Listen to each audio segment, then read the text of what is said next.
nominated on lead. All right, let's do this. Yeah, that's right. You even try it? Drink it in, pal. That's how failures taste. Hey, look at you. Exos are flaws. Sunshine's my brother. I'm a force of nature. Domination. Book it up. How you gonna cry? You gonna cry? I will never stop killing you. Yeah. And next time, like who are? Don't bring her into a gunfight. Ain't so hard. Now are you fat? Hey, you suck. You were from where I was from.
Basically, kind of a big deal. No other class gonna do that.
A test of your reflexes!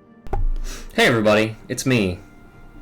Fun fact about that opening song, did you know that the co-owner of VShojo, that like big VTuber group that has like Iron Mouse and Zentreya and all that, did you know that he was the person who made that song?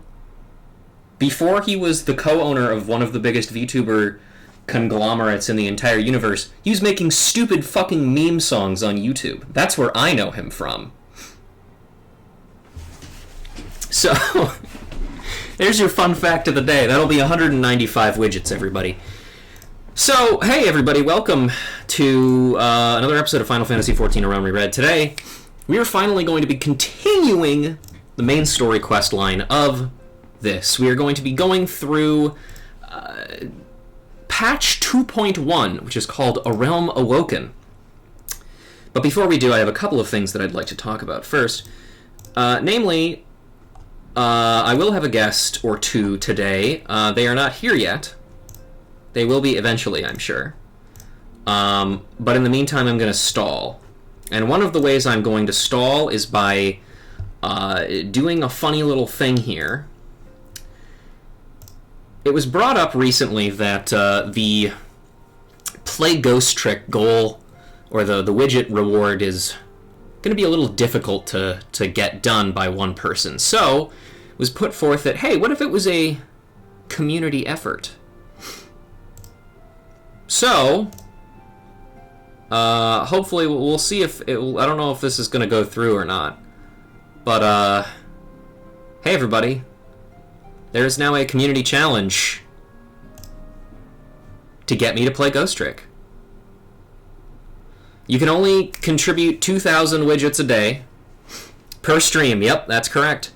Another thing I'm going to say, despite the fact that this says it has a 30-day time limit, I'm just going to let you know right now, I can extend that as many times as I want, according to Kent. So, I'll probably do that. I'll just keep it up forever until you guys hit it. There's a little bit of information in that community challenge there that says, actually play Ghost Trick the Phantom Detective on stream. Important, these streams will not be uploaded anywhere, and any VODs of the streams will be deleted immediately. So, if you miss the stream, sucks. That is my incentive to get you to play Ghost Trick. If you really want to know the story, but you can't make it to a stream, you're just going to have to play it yourself. What if you're at work? Then that sucks. That's it. That's how it works. Yeah, just quit. Get a new job. But yeah, that's going to be that. And again, this is if you guys can fill all this out, you know? Yeah, then the challenge starts over in another 69 million widgets to get the other one. Exactly. But yeah, that's the plan for today. I've got nothing else to say, honestly. That's kind of it. Because certainly I want the playing of Ghost Trick to be something that you guys see and earn. But at the same time, I also want it to be something that everybody experiences for themselves, because it's more fun that way. And it appears I may have one of my guests available now. Hello, Remy. How you doing? There we go. I should make sure people can actually hear you. Oh, there we go. That'd be good. Yeah. How is Remy's volume, everybody? Yeah, let me know. I fuck around with my mic a lot because Clayton's in the other room, so I have to turn myself down so he doesn't get picked up by me. Mm-hmm. And I play around with the audio every single little loud in comparison. I get one sounds fine and one sounds a little loud, so I'll turn it down just a mite. Okay. I'll do it on my end though. No need to fuss with it there. Okay. We'll turn it down to, let's say, 4 decables. So how you been, Remy? Good, save for today, because it's a -9 wind chill or whatever when I woke up. Yeah, it's not great out there. Yeah, but beyond that, yeah, it's doing fine. That's good. Let me switch over to the Jame. So, here we are, we're in the Scions office. We've been hanging out in Minfillia's place. She's been nice enough to let me, stay here while my FC room is still being created. But let's see what she has to say. The price of Prinkaples. I think that's how that's pronounced, right? Yeah, no, you got it in one. Awesome. Minfilia appears to be lost in thought. I don't know if this part is voiced, but I'll take this first one and you can take the next one. Okay. The price of Pringles. It's like $2.49. Ruja, it pleases me to see you well.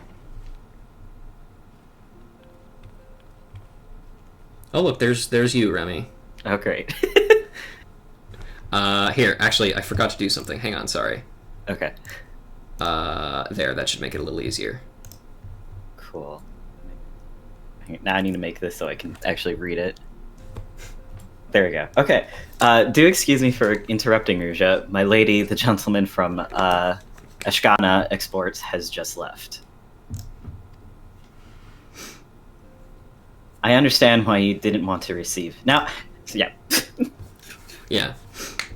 You did well, Tataru. Please inform the guards that we will not be receiving any further guests this evening. Thank you, my Also, lady. Yeah. Where's my... Just hit this real quick.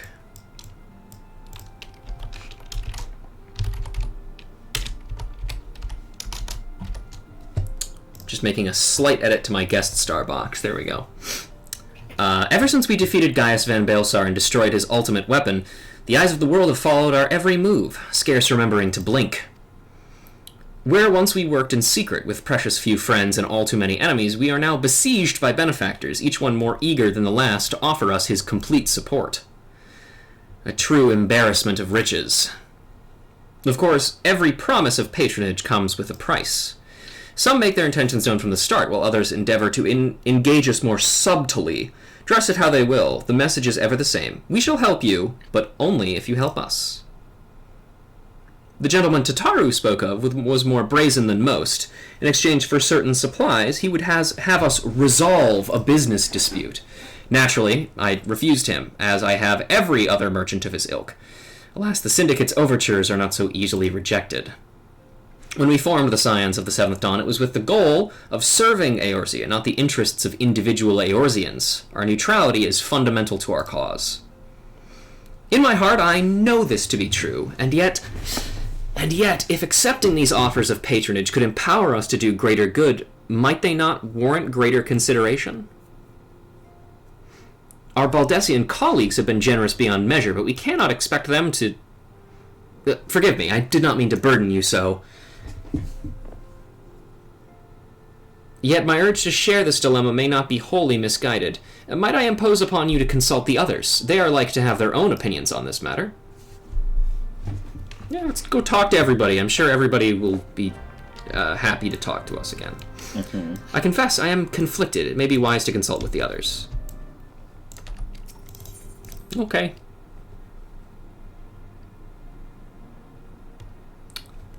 You also just press this button too, so... Yeah. Don't talk with Alpha Note, though. No. Just bad idea. You're gonna regret it, 100%. I see. Stola, what's up? You recall our meeting with the Admiral shortly after the Laminsons, yeah. Laminsons there sent word of the summoning of Titan? Then mayhap you also recall my words to our host. I said unto Merrywib that her people had broken their treaty with the kobolds, and that the beastmen had justly responded, that we had called to intervene in a conflict which she herself had invited. I spoke, in short, the truth. And moreover did I speak it, because owing no allegiance to Limsa, I felt no compulsion to allow the Laminsans to distort the facts to fit the narrative which justify their actions and absolve them of guilt. Upon this subject, Minfillia can expect a similar reply. Our many dalliances with the city-states have already weakened our claim to neutrality, but the path she contemplates would see us relinquish it entirely. Whoa, that's a lot of big words. Yeah, she's verbose. Here, I'll take old thankers here. Fortune begets power, and power fortune. That we, and especially you, have power is beyond doubt. The question is what to do with it. You may be interested to know that there is growing belief amongst the refugees that Alamigo could be liberated, if only the Scions would commit their strength to the cause. Yet theirs is but one of many causes. Hey, Bees, can you kill that guy in chat real quick, please? Thank you. We stand at a crossroads, Rusha. Each path is paved with good intentions, but where they lead is far from clear. Of course. No, okay, that's... Here, you can take Ida. She's significantly less verbose. Okay. I've been receiving a lot of gifts lately, but Papalumo keeps making me send them back. It wouldn't be so bad, but some of them are really nice. I mean, very nearly abandon your principles nice, you know? Yeah, I get it. Papa John's? None can deny that we would benefit from more support, but if it comes at the cost of our principles, Neutrality was ever a delicate matter. I've lost count of the times I've had to explain to people that our allegiances need not necessarily lie in the same place as our headquarters. Mind you, if we are to sell our services for Gil, we might as well declare our fealty to Ul'dah now and have done with it. I'm quite sure Ida would enjoy the bribes. I'm sure. Do you want to take... Yeah, you can have Aranje. Why not? 'Tis the lot of the more powerful to attract the covetous as well as the needy. Thus doth prudence dictate that those with power proffer aid with one hand, whilst the other riseth ever on their hilt. Alas, we have not the luxury of time to decipher our petitioners' machinations. Nay, while not the beast tribes do labor unseen, defiant in defeat, to raise up their fallen primals once more. Doubt not that they shall return, stronger and bolder both, not that we shall be ones to meet them. The sacred charge shall ever be ours. 'Tis but a pity we are so few, and our fortunes so finite. I should really remove that that widget reward thing, because I don't work at Home Depot anymore. Anyway, Montel, you owe me $20. Oh my god. Pay 100 widgets, you owe me $20. That's how it works. Alright.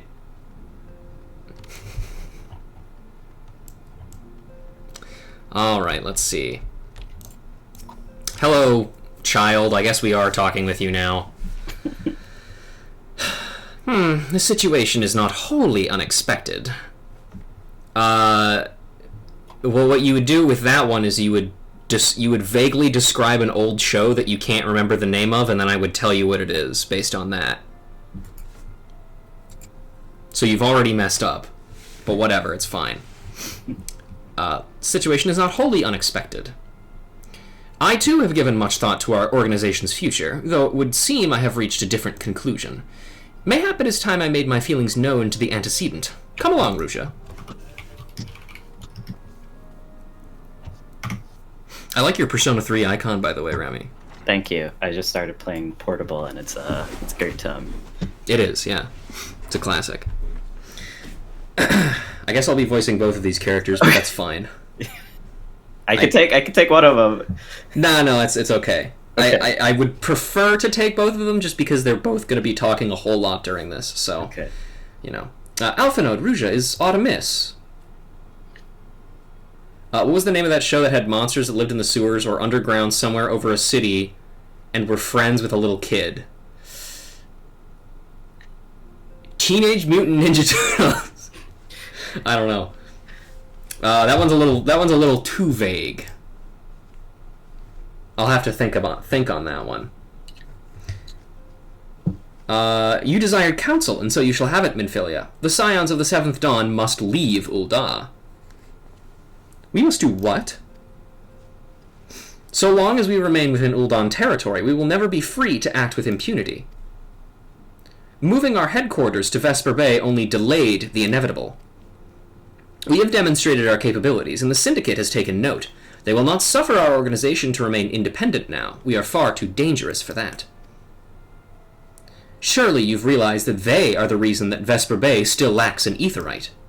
They know full well how beneficial one would be to our cause, which is why it and other favors will be denied unless we cooperate. If Ul'dah is no longer suitable, where would you have us go? Experience has taught us that the appearance of neutrality is as important as the reality. Accordingly, we must keep each of the great nations at arm's length and plant our banner in a place where which all agree to be beyond their borders. Let me think about it for a second, because I hadn't thought about it before. Mordona, that was the first name that came to mind. Sure. Revenant's Toll, to be precise, as if there was literally any other settlement in that area. It's like, oh yeah, let's go put our house in the fucking ruined airship that's in the middle of the lake that has a dragon corpse on it. To be fair, that does sound really cool, but like, you know... it lies within neutral territory and offers all the essential facilities we require. By way of an additional benefit, it is also frequently by a veritable legion of adventurers who may serve to supplement our ranks. I am, of course, conscious of the fact that we have developed a certain bond with Ul'dah and her people over the years, but but I truly believe this to be the best course of action. As you yourself observed, we have invaluable ties to the local community, forged through years of concerted effort. Ul'dah is our home, Alphanode. To cast aside everything we have built and start anew in that desolate wasteland would be beyond reckless. The decision is yours to make, Antecedent. I ask only that you recall the shared purpose which first moved us to found the Scions of the Seventh Dawn, and which moved you to found the Path of the 12 ere that. We aspire to an ideal, you and I, just as my grandfather did. That makes us more than mere comrades in arms. We are as much family as much your family as that broken stick is. That will be all, Alphanode. I'm sure you have some familiar affairs of your own to attend to. Your concern is most generous, but no, I have left them in the hands of men better suited to the task than I. I could not very well allow my personal affairs to come before the needs of the Order, after all. His gloves have holes, like, where you probably assume there to be, like, a thumb hole for them, and yet it's just not. I would not try to think too hard about attire. I mean, look at Minfillia. I was gonna say, she's... Like, look, you can literally just see right in there. She's leading an organization. You didn't deserve that, yeah. Look, wearing a pink sports bra to do it, and honestly, good for her. Look, it's hot in Ul'dah, right? It's a desert, you know? Yeah. Also, fun fact, where are you playing Persona 3 Portable, by the way, Remy? On Steam. On Steam? Okay, have you made sure to download the No Romance Kanamata mod? I did notice the female protag. that was on. However, I am playing my first route as the male protagonist, so I don't need to worry about that yet, technically. That's fair. But anybody who's playing P3 Portable on Steam and is playing the better route, which is the female protagonist, make sure you download that mod, because it's... Like, necessary. Why is that a fucking option, guys? Come on! Anyway, moving on. It's like that song from Bionicle. Once again, Minfillia appears to be lost in thought. It's Move Along is the name of the song, but you get the idea. Yeah. Leave Ul'dah. Has it truly come to this? Oh, Ruja, you're still here, I guess. Pray attend to Alphanode. He's engaged in some business or other and requires your assistance. Pray be on your way. Alphanode waits upon you, and I have much to think about. Oh, and tell him he shall have my answer in due time. Are you sure? Okay, it's the same line as before. Because Atlas, yeah. I mean, the funny thing is as Atlas has made more Persona games, they've gotten worse when it comes to representation. Like, you literally have a gay relationship, a canon gay relationship in Persona 2, and then you go to Persona 3, and it's like, oh, Kanji's bisexual or gay or something. That's weird and creepy. I don't know, man. Confound it. She knows what must be done, and still she hesitates. We can't all be prodigy 13-year-olds, Alphanode. All because of these fanciful rumors. I should explain. Minfilia's mother, well, adoptive mother, was among the great many who perished during the calamity. Would you like to try your hand at pronouncing that name, Remy, before I say it out loud and tell you what it actually is? Okay, let me see. Okay, Fulhamin? Fulhamin. Flamine is how they pronounce it in-game. Okay. So it's pretty close. As far, like, honestly, that was pretty close. He's 16 at the moment, now he's 13 in my head. He's still a child. He's tiny. Yeah. Short. And not just because I'm a Vieira and I'm super tall. Flamine was her name. Though you may know her better as the songstress of Ul'dah, I did not live in this place at all until, like, a couple of weeks ago when I moved in on that boat. But whatever. She was a performer of singular talent and much beloved by the people of Eorzea, not to mention a certain Charlian minstrel. He's talking about Thancred. As you may imagine, the news of her passing was greeted with shock and disbelief by her adoring followers, many of whom refused to acknowledge what had happened. That her body was never found only served to encourage speculation. She's a ghost. Could be. Minfillia, too, struggled at first to accept the truth, but as Flamine's absence stretched from months into years, she saw that there could be no other explanation. Until recently, at any rate. For whatever reason, rumors have once again begun to circulate that Flamine is alive and well. One of our informants, Father Illud, has sent word ahead that a woman matching the songstress's description has been seen of late at the seaside resort of Costa del Sol. Now, I'm happy that Father Illud has sent us this information, but how does he know that? Oh, He's the furthest away from Costa del Sol you can get. He's sitting over, like, Costa del Sol is like a beach retirement property, and he's over in, like, a dusty church in, like, a desert to the north. How does he know that? Never mind. If we could succeed in tracking her down, I have no doubt that any worries that now plague Minfillia's heart might be azuaged. That's not how that's pronounced. I mean to set forth to Lenosha at once. Let us reconvene there and inquire with Master Gegaruju as to the veracity of these rumors. Okay, sure. You know, we were talking about Alphinode's gloves, but you know what's worse than his gloves? His fucking shoes, man. Yeah, I was gonna say that. What are those? Literally, what are those? Forgive me if you've maybe answered this question or if it comes up before, but how the hell does anyone know how any of these things are pronounced? A lot of times, their names are said in cutscene. Okay. That's usually the way that I find out about it. There's some that are just like, when you hear the pronunciation, you're like, what the fuck? Where are you pulling some of these consonants out of? Mm-hmm. You know? Literally everything is pronounced exactly how it's spelled. You know that is not true. There are French people in this game. Don't lie. But anyway, and sometimes for characters where like you don't hear the pronunciation, you just kind of have to guess and pray. No, that's fair. Yeah. All right.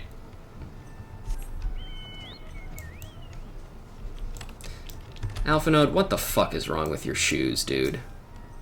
Ah, you've arrived. Please stop asking about my shoes. Let us see if Master Gegaruju can shine any light onto the rumors regarding Flamine. Here, you can take this guy. Oh my god, he's so small. Yep.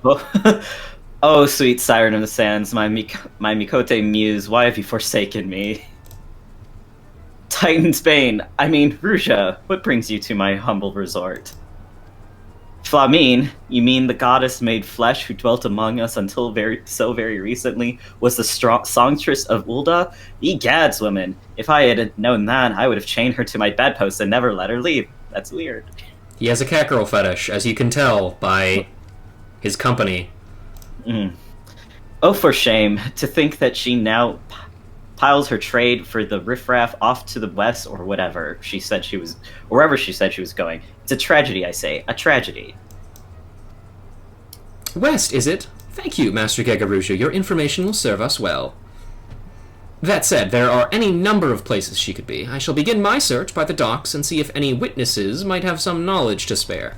I'd be most appreciative if you could travel on to Wineport and do the same. Alright, sure.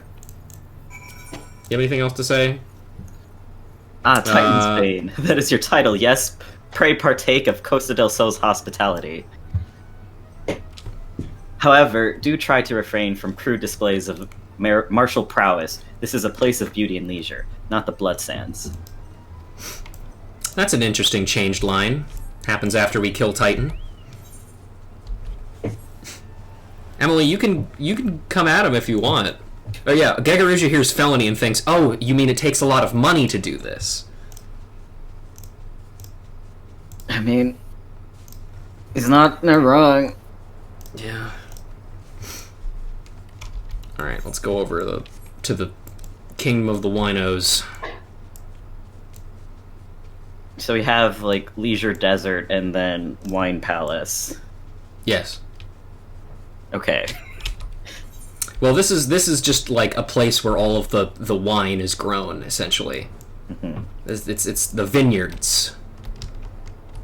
We labored here for a very long time to find a single bottle of wine that's worth more than our entire lives. Ooh. And then it turned out we did it as a joke. Oof. Yeah, it was fun. Well, if it isn't Rouja, the savior of Wineport, to what do we owe the pleasure? Ah, yes, we did receive a customer matching that description. She was a delight to behold, to give the woman her due, but her perfume was so ghastly I had no choice but to eject her from the premises. Interfering with tastings, you understand. If she is your quarry, why not consult your blind associate? His olfactory perception is without peer. Given that I could smell the woman from a mile away, I dare say he could smell her from 10. I'm not sure if asking a guy to, hey, can you smell this woman for me? Where'd she go? Be my bloodhound. I don't know if it's a little bit of an issue, I think.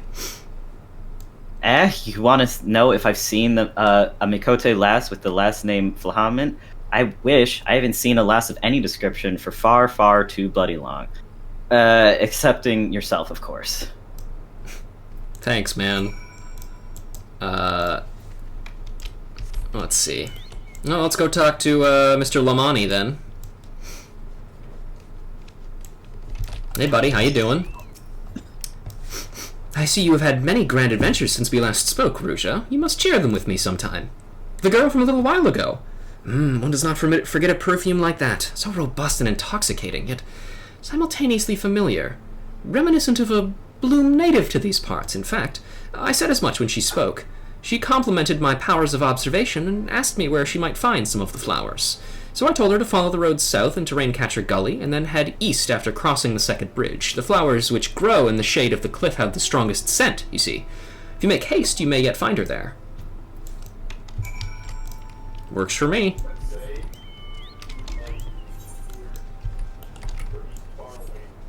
She just wanders into the jungle looking for some flowers for some perfume. Sure. That's how all the famous girls do it. Yeah. Just into the jungle. If you want to smell good, you gotta fucking work for it. Of course. You have to sweat a lot so you start smelling bad, so you have a reason to use the perfume. Uh-huh. Oh. Hey big guy, what's up? How did you do that? Yeah. Anyway. Achoo! I love Goobos, they're so funny looking. This is just a big frog-looking guy on two legs. Yep. Hi, ma'am. It's nice to meet you. You almost got killed, and you did not even bat an eye. Yeah. I am in your debt, stranger. I did not realize my activities had aroused the Gooboo's ire until it was too late. Their oils can be used to make perfume, you see, and I... Hi, are you famous? Flahaman, I don't... Who are you? Whom do you serve? Hello, it is me, a 13-year-old. I hope this will explain everything. It appears you've already found our woman. Consider me impressed, my friend. The songstress of Ul'dah, I presume. Minfillia, or should I say, Asila, is looking for you. Asila? That is what I said. You are the very picture of health, milady. Yet the world thinks you dead. Also, it's weird that you're so much older than everybody else, and yet you have literally no wrinkles. It's almost as if they have no idea how to code an older-looking female Mikote. Interesting. Anyway, I can only conclude that this was by design. The question is, why? Not everyone who endeavors to find me does so with the best intentions, child. You'll be pleased to know that I fully intend to reveal myself to Minfillia when the time is right. Oh, well, that does please me, more than you will know. But tell me, sojourns into the forests of Lenosha aside, when will the time be right? When I deem it so. Do you imagine I traveled all this way on a whim? As I was telling your associate prior to your intrusion, I came here to harvest these flowers to use in a perfume. Does that satisfy your curiosity, or would you interrogate me further? My apologies for the interruption. Anyway, now that we have all that which we came for, might we continue this conversation in a safer locale? Wineport, say? I think that's the opposite direction. Yeah. Wineport. Yeah, you guys were walking this way. It's this way, guys. Well, I mean, I suppose you gotta walk that way to go to... You kinda gotta walk that way to go to the bridge, but it doesn't matter.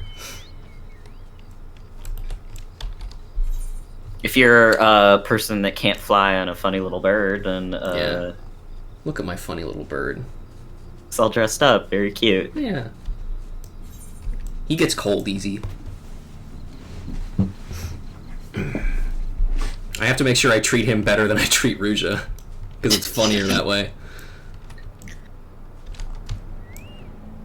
Hi, Flamine. How you doing? I rescued it yet again from the jaws of a ravenous gubu. How quickly we forget the lessons of the past. I was not solely to blame for that foolishness. That's a reference to the events of 1.0, in which she and her, at that point, lover, were almost killed by a Gubu, the same frenzied Gubu that killed Minfillia's actual parents. Oh, Jesus. Yeah! This lady's maybe haunted and cursed. Yeah, a little bit. But whatever. This is not at all how I had envisioned it. I had envisioned that everybody would just do what I told them to do with no complaints. Why is this happening? I can scarce begin to imagine what emotions will go through Minfillia's heart when she reunites with her mother after all these years. Also, we just got 2 bottles of cooking sherry for some reason. Hell yeah. What? Sure. Why not? Or her birth father, no sign of the birth mother. Well, she's probably dead too, knowing this game. Despite her years of nomadism, it would seem that Lady Flamine has kept a close eye on the affairs of our order. Surprisingly close, in fact. Suffice it to say, she is nothing if not resourceful. One does not develop such skills without effort, or without reason. All things in time. Looks like she appears to be biting Minfillia's neck there. Maybe she's a vampire. I like how Flamine has made her... she was like, I'm gonna do this at my time, and then like, here we are, all things in time, right now. Yeah. 5 minutes later. This is a very childish pull. Remember Captain Underpants? Yes. You remember how, like, there were a ton of things that were like, oh man, where did he go? And then the next chapter is called Out the Window. Yes. It's shit like that. It always gets me. That's good. Flamine has made her peace and is ready to reunite with her adopted daughter. You say my daughter awaits us in Vesper Bay, yes? I have kept her waiting long enough. Let us be off on the next ferry. I can finish fashioning the perfume along the way. Understood. Come with me. It would be my pleasure to escort you to the Waking Sands. Oh, good. A 13-year-old escort. What? How incredible. This is something that was changed, by the way. Initially, you had to help her get some other shit for her perfume before they changed it a couple 1,000 patches ago. So, it's easier now. That's nice. Certainly makes the conversation of her going, I need more time, seem much sillier, but whatever.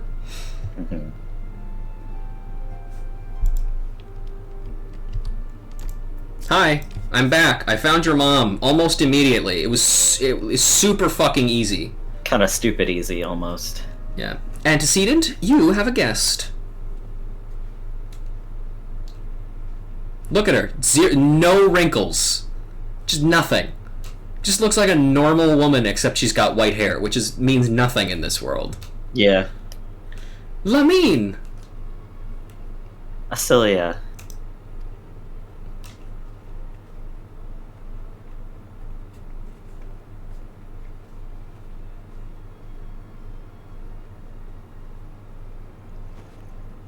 Aww.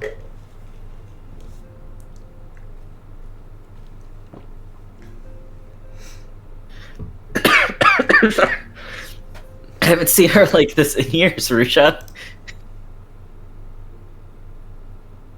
That's good.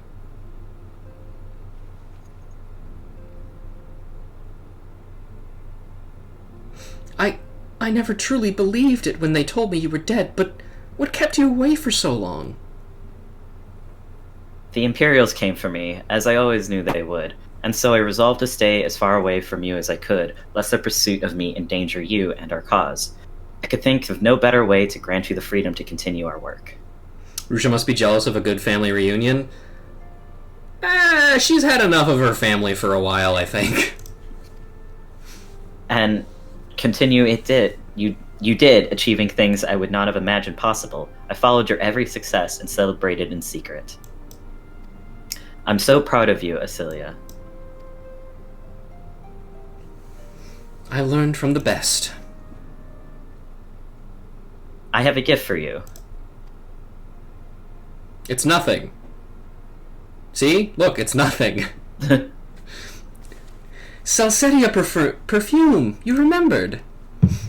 How could I ever forget? You wore it all the time. If I ever lost sight of you, I could find you again just by following my nose. I did not think it was made anymore. You must have gone through so much trouble. It was no trouble to me, my darling. I fear I cannot say the same for Ruja, however. I could have not made it without her. Yeah, this line also has more weight to it if you had just gone on a giant fetch quest to get it done. But whatever. I helped! Thank you, Ruja. Thank you both. But not you, Elfinode. You honestly did not help all that much. Yeah, I did. There's something else. It's nothing, again. This is the cat's eye I found. All these years you kept it.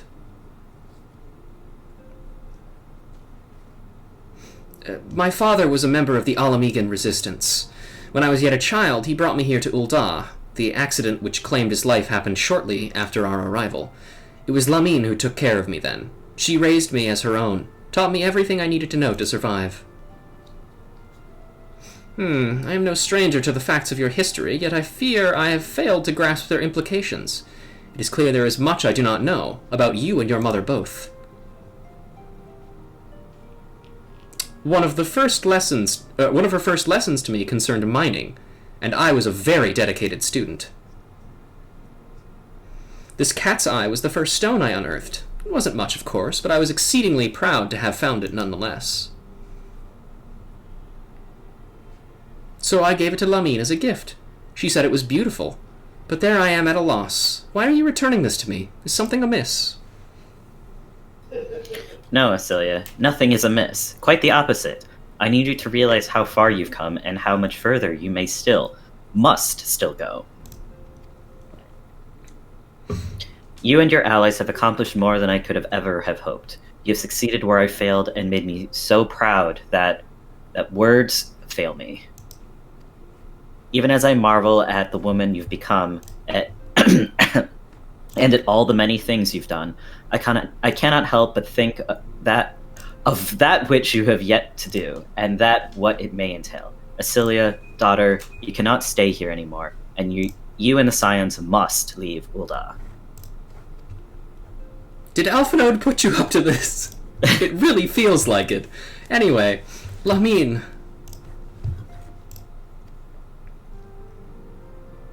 You built it once, Asilia. You can build it again, and this time we'll do it together. Truly?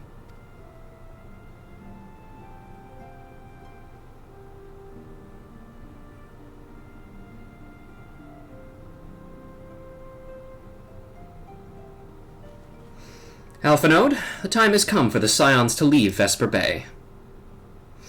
We shall establish a new headquarters in Revenant's Toll, as you proposed. Much work lies ahead of us. Inform our fellow Scions and send word to the students of Baldessians. Preparations begin at once.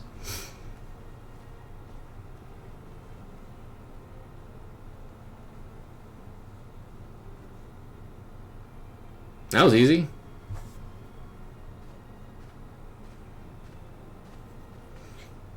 Oh my god, I didn't even notice his side cut off on the boots. Why do you have to have your hips out like that? I don't know.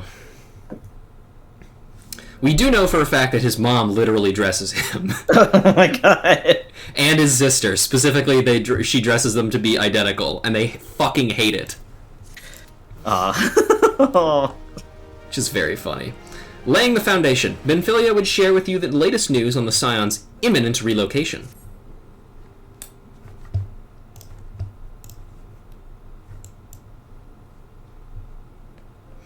It is all well and good that we have found ourselves a new home in Revenant's Toll, but there is so much to be done, and in so little time. Our first step will be to secure the cooperation of the Adventurers Guild representatives there. Were it not for the Guild's considerable efforts, the original Camp Revenant's Toll would never have been established, much less its more heavily fortified successor.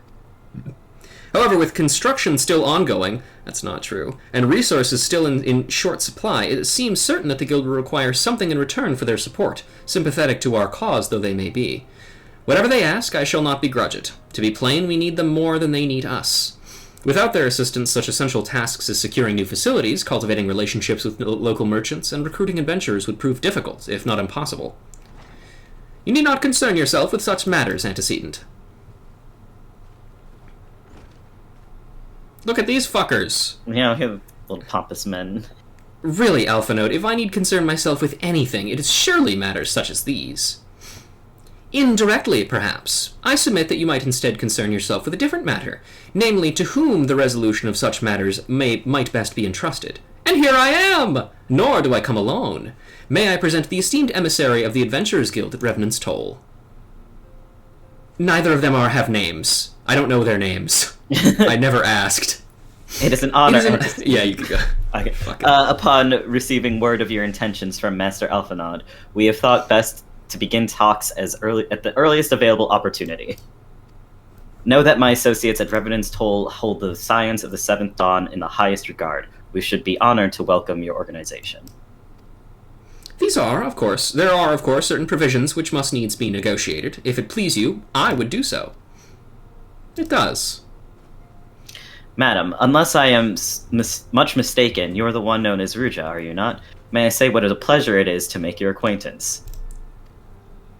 Slaffborn spoke of you in the most glowing terms. To steal an Imperial Reaper and then use it to infiltrate Garlean Castrum is an undertaking few would contemplate, and fewer still survive. You shall always be welcome at Revenant's Toll. We hope you will favor us with your presence again ere long. Sure. That other person just didn't even speak. Nope. Not important. Don't worry about it.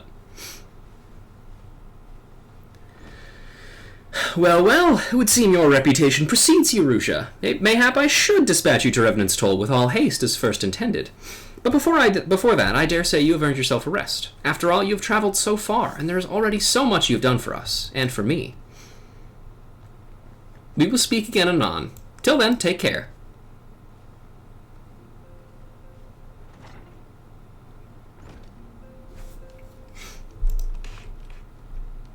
And I believe initially there were actually more quests that you had to do in order to help the Scions move in. You had to do a dungeon. You had to do some other stuff. Honestly, the dungeon is the only thing that I remember. Ah, Ruja, were you able to get 5 seconds worth of rest? I would ask you to come with me to the Solar. Alphanote has just returned, and it seems there is something he would share with us. Get 5 seconds to sit down with your drink, but maybe you but now you have to go but you've already drank all 3 shots worth of alcohol. Mm-hmm. Ugh, it's just a mess. You're here! Good, I come bearing news. The negotiations are concluded. And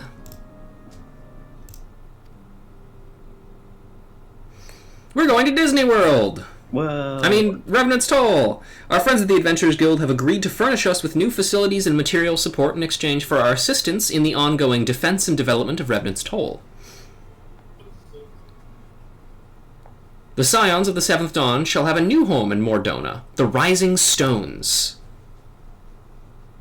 Yay! A bittersweet victory, if truth be told. I cannot deny that I had come to look forward to Tentaru's tales of our many guests and their many, many demands. We can still have that. From the waking sands to the rising stones. Passably poetic. That wasn't your doing, was it? Unclear. I too have news to share. In expectation of this momentous day, I personally informed the Alliance leaders of our plans, and they have each pledged their full support, General Raubon included. Moreover, I have decided that the time is right for us to cast off the vestiges of our order's veil of secrecy and announce ourselves to the world. Are you sure that is wise, antecedent? If anything, it is a mere formality. Our existence is quite possibly the worst-kept secret in Eorzea.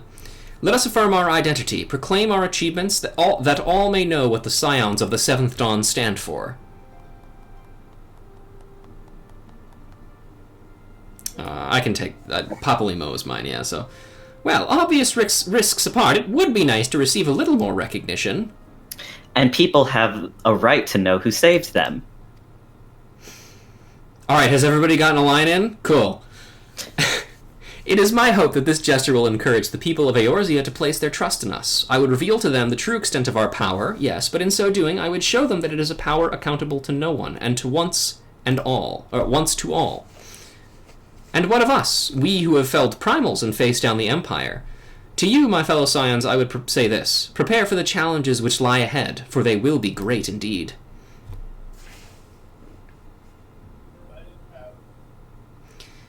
Great, I say, yet no greater than us, and we will rise to them, as we have time and again, united as one. Yay! Yay! Cheering! Alright, everybody, file out one by one, please.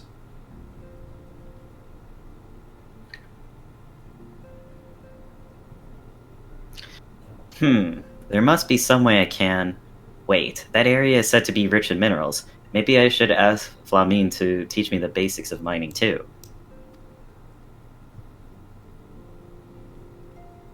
That was weird. What was that about? Perhaps that's some kind of story thread that will be explored later on. Do you ever wonder how he does it? Alpha Note, I mean. It was almost predictable that he should appear with an emissary of the Adventurers Guild mere moments after I'd expressed the need to forge ties between our organizations. Truly, his sense of timing rivals even your own.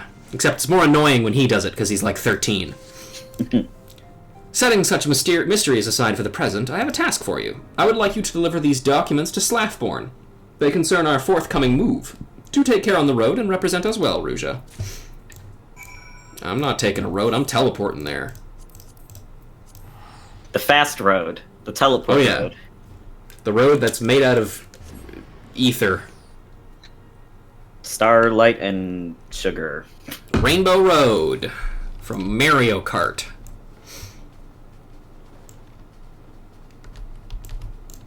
Hey buddy, how you doing?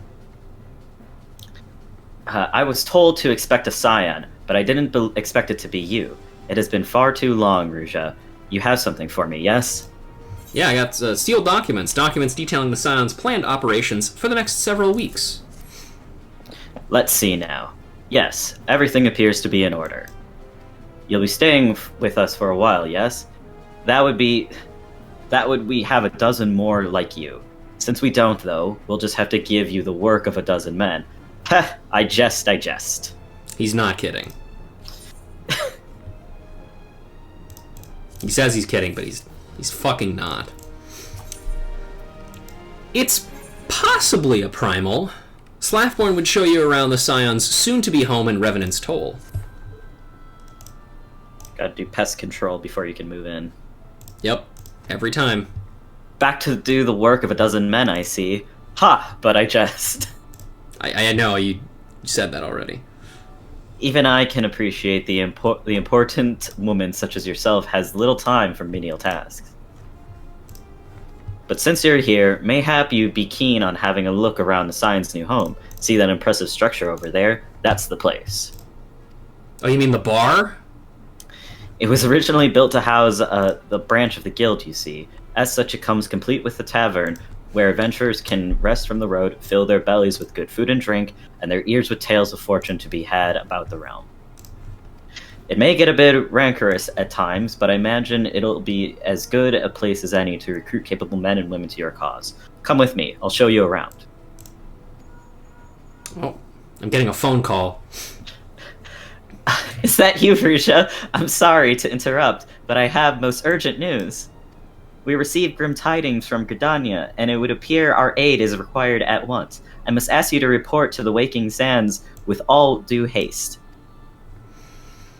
Is everything quite alright, my friend? No, shit is fucked, again. Step away for 5 minutes!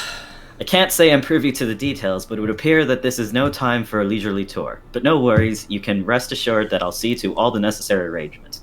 Pray return at any time. You've seen to more pressing matters. And yes, Bees, she did in fact raise her hand to her actual rabbit ears, because she does not have ears like human ears. These are her ears. The link pearl is in there.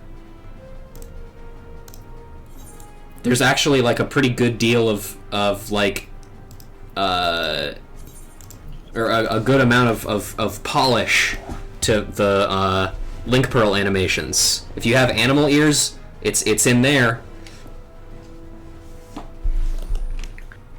Which makes it even funnier to me that they can't give Vieira helmets. They're like, we can slightly alter this animation so their hand goes up to their rabbit ears, but we can't make their ears clip through a helmet. We just can't. It's impossible. They would just be clipping through. It wouldn't be designed for the helmet. Blah blah blah. Whatever. A message from the twin adder came to the Waking Sands while you were in Mordana. I wasn't privy to his conversation with the antecedent, but I did see a look on her face after he took his leave. Something is definitely amiss. Could it be the Ixal have summoned Garuda again, or mayhap Imperial forces have been sighted within the Shroud? Whatever it may be, I'm absolutely certain it's nothing you can't handle. Now go and ask the antecedent. If there's anything you can do. Sorry, I clicked out a little fast there, but yeah, we're just, whatever. We can handle anything. Imperials, whatever the other thing is, I don't know. Hey, Alpha Node. The nerve of some petitioners engaging us as if we were a band of common mercenaries. I should be glad to refuse them all with a second thought. How she has grown since we last spoke. She puts me to shame with her accomplishments, and for that I am glad. I'm full glad. Whoa. That's good. Let me see if anybody else has anything to say. Thancred, how do you feel? No, okay, it's exactly the same. That's weird. A new beautiful woman has entered the room, and Thancred is not making cartoon wolf noises. She's old. That wouldn't stop him. Oh no! Oh no! All right. I knew this day would come, yet I prayed it would not come so soon. We have every reason to believe that another primal, or an entity resembling one, has been summoned in Gridania. Hey, buddy, how you doing? Hello. Thine arrival is customary timely, Ruja. The aetheric waves leave little room for doubt. Thy talents will be needed ere long. If there be truth in my suspicions, 'tis a familiar foe we face, the one quite unlike the Lady of the Vortex. We dare not draw conclusions without evidence, but as Urianger says, the readings bear a strong resemblance to ones observed more than 5 years ago. Though I had hoped the Moggle's guard beyond such follies. The what? Suffice it to say, this disturbance warrants a full investigation. Thy presence hath been requested by Commander Helios. Sure. You waiteth thee at the Adder's Nest. Remember, as Kent says, everything is pronounced exactly how it looks, right, Kent? Huh? Come on, buddy. Pray hasten to Gridania, Ruja. Ida and Papalimo will rendezvous with you there. May you walk in the light of the crystal. I like... I pronounce it Hulot, because it's French. Yeah, okay. But whatever. Apparently Kent thinks it's pronounced Hioloix, which is not true.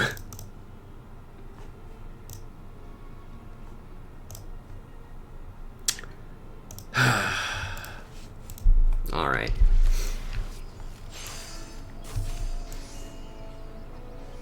Wow, there's so many people. Sure is. And they're all doing nothing. That's how you know they're in endgame, because they sit around in their armor and around the Aetheryte Plaza and just do jack shit. A pleasure to see you all, as always, Lieutenant Lorelei. Thank you for coming so swiftly. I can think of no one more qualified to... but we're getting ahead of ourselves. Allow me to explain. by giving you this buffalo calf. Don't ask where he came from. Buffalo calf, milk-fed until tender and juicy. Not that anyone would ever think of eating him. Right? It's just you got what is? He's just a little guy. That's just a little guy. He's just a little guy. When the Scions of the Seventh Dawn began clearing out the waking sands in preparation to move to Revenant's Toll, this wide-eyed calf was discovered hiding in a disused linen closet. Though an inquiry was made by the antecedent herself, it is still not known who is keeping the beast. I made the grievous error of visiting a great buffalo with a handsaw, says Godbert. I'm sure we'll meet him eventually. I mean, we already have, but don't worry about it. Okay.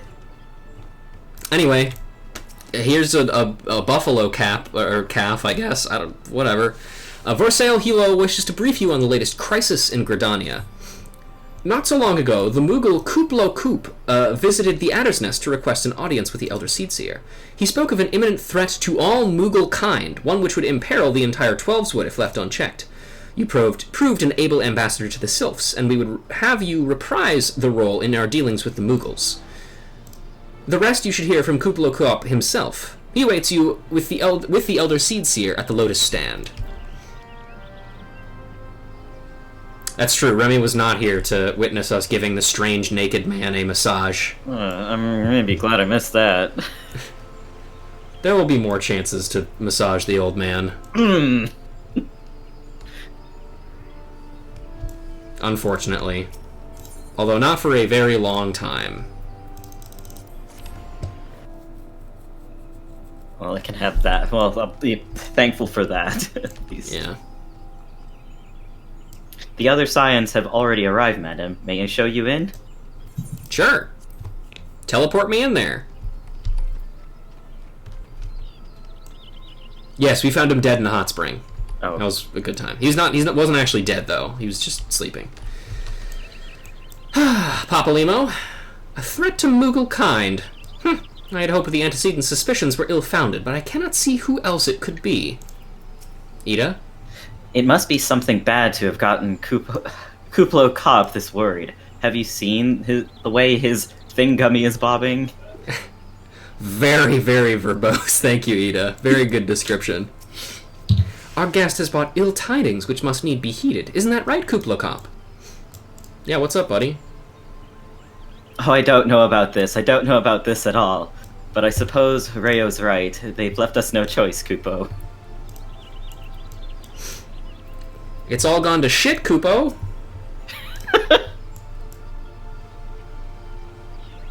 There he is. I love 14 Moogles. They're so stupid looking. Just like a ball in a ball. Please, you have to stop them. But you mustn't kill them. They're not bad Moogles, Kupo. They're just misguided. A gentle no. Firm thrashing is in order. Yes, but no. Calm yourself, Kuplo Koop. Can you not see that she hasn't the faintest idea what you're talking about? Be quiet this instant. Pray forgive his witless outburst, sister. Most grateful am I that you have come, Ruja, and upon such short notice. Truly, Gridania could not wish for a more stalwart ally. But you are doubtless eager to know wherefore we summoned you. Our friend Kuplo Koop has brought us news of a most unsettling development.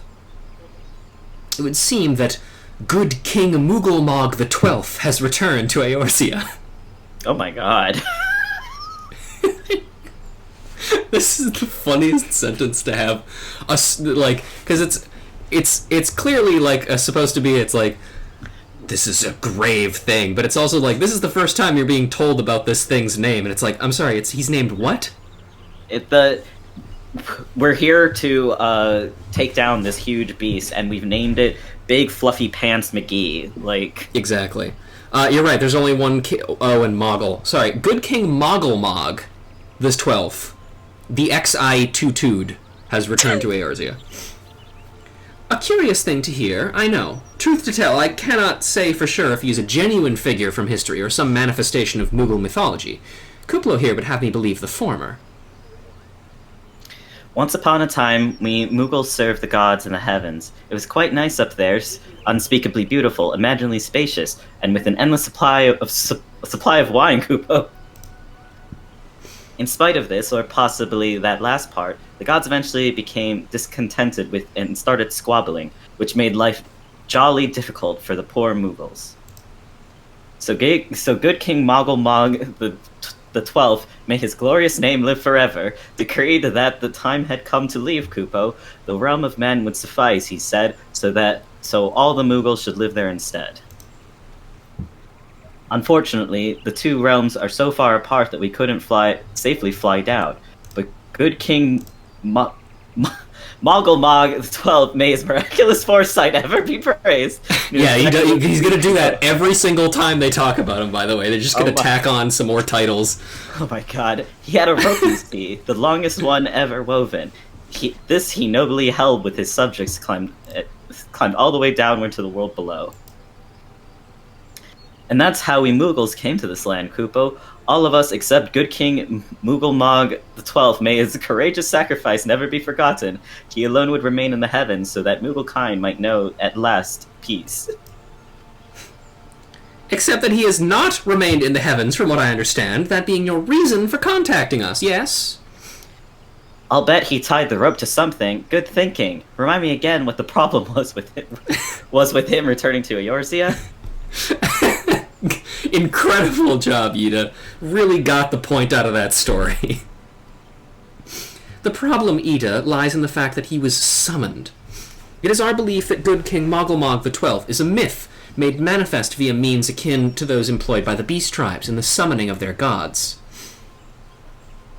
Wait, you're saying a handful of Mughals with a boatload of crystals wished really, really hard, and he just sort of appeared?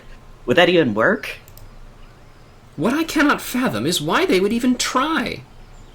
With Garuda humbled and the Ultima weapon destroyed, what new threat could have prompted them to take so drastic a measure? Might that not in itself be the answer? Twice in the last half-decade, Eorzea has been brought onto the very brink of destruction, only to be spared at the last second by heroics of a chosen few. To you, who braved those tempests and survived by virtue of your own strength, this latest period of peace will doubtless seem a welcome respite. But to those who had not the power to defend themselves, who were spared only by another's grace, this is merely the calm before the storm. I think the Moggle's Guard are afraid of what tomorrow will bring, and that things may not end so well as they did yesterday. That fear has driven them to call upon a greater power, one they believe can be relied upon to protect their loved ones and their homes come what may. I assure you, the Mongols Guard only want to protect the forest from outsiders. But ever since the return of good King Moggle Mog XII, may his boundless grace fill our hearts with love, they started to get a little carried away, Kupo. Verging on a lot, in fact. Like the sylphs who summon Ramuh, you mean? We cannot discount the possibility that this entity is influencing the Mughals in a manner similar to that of a primal. We share the same concern. Whoever or whatever the king may be, it is our belief that he poses a threat not only to Moogle kind, but to Gridania as a whole. Thus do we beseech you, Ruja, confront good King Mogglemog the 12th and drive him from our midst. Sure! Humbly I do thank you. The sanctuary of the Moggles Guard and their liege lord is concealed by magical wards. Brother E. Sumayan of the Conjurers Guild will doubtless be able to offer insight on how they might be dispelled. Pray seek his counsel ere you proceed any further. Also, fun fact about Ryo Senna. Certainly there is the fact that Otaku mentioned in chat, but I'm not going to talk about that. She's going to be important for an upcoming quest that we're going to be taking probably next stream. My sister is right, Rusha. For the Moogle's sake, and our own, banish the king from the Twelveswood. Remember, no killing, Kupo. A sound thrashing will more than suffice. Oh dear, oh dear. I'll think about it. If you are to confront good King Mogglemog the 12th, you must needs find a way to defeat his magical defenses. Upon such matters, Brother E. Sumayan is something of an authority. Pray consult him without delay. And all of these people have not reacted to a single thing that's been going on this entire time. We're just here to look pretty and fill the scene with more bodies. Yep. Probably some of them are asleep, I would assume. Painting eyes on, like, their closed eyelids. Exactly. Alright. Let's get in there.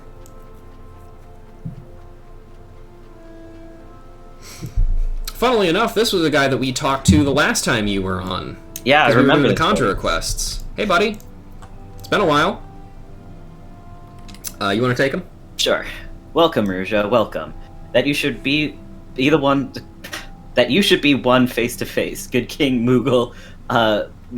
Good King Moggle Mog 12 is a great comfort to me and the elementals both.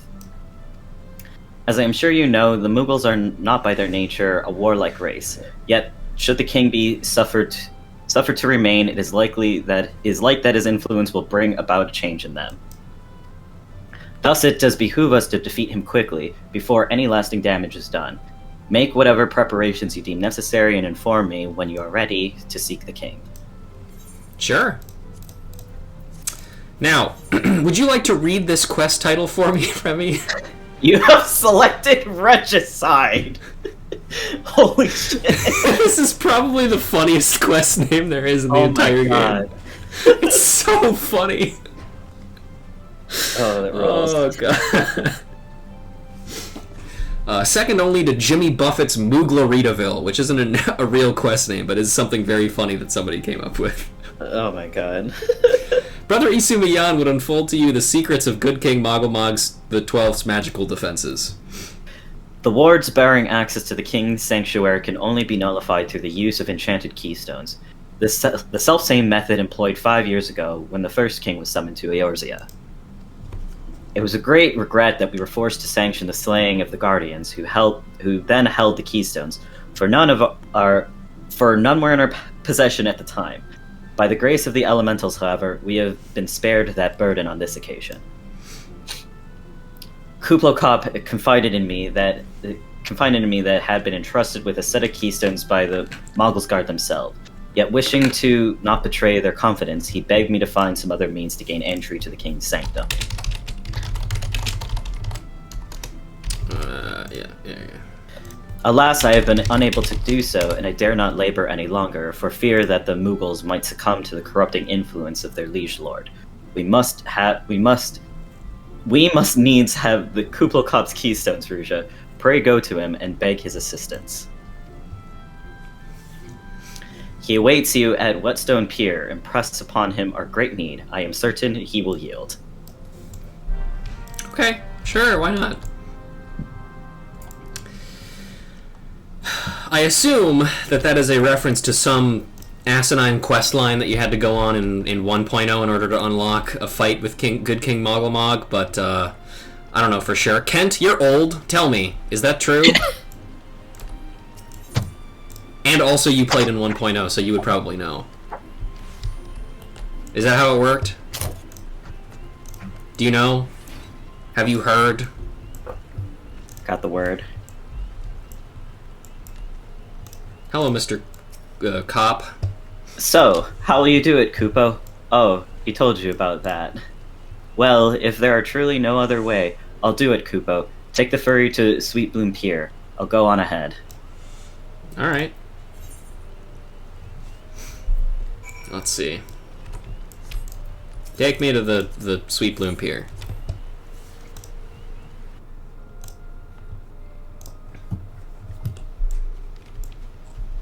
Oh God. Why are they so big? Yeah, they're huge! Alright, well.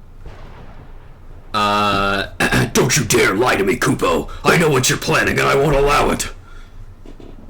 Open your eyes, Kupo. The king will never be satisfied, no matter how many crystals you bring him. Oh Look at my book. We offered you a choice, and this is how you repay us, by consorting with this Viera. What the fuck is a Viera, by the way? How do I know what that is? Never mind. Imperials, Gordanians, Sylphs, you're no different from the rest of them. Actually, you're worse, Kupo. Traitor to his kinsmoogles. He plots treason against the crown. Holy shit. We do not need to zoom in. Enough! Kublai will answer for his crimes soon enough, as will all who defy the will of good King Moggle Mog the 12th. May he reign forevermore, Kupo. We're leaving now.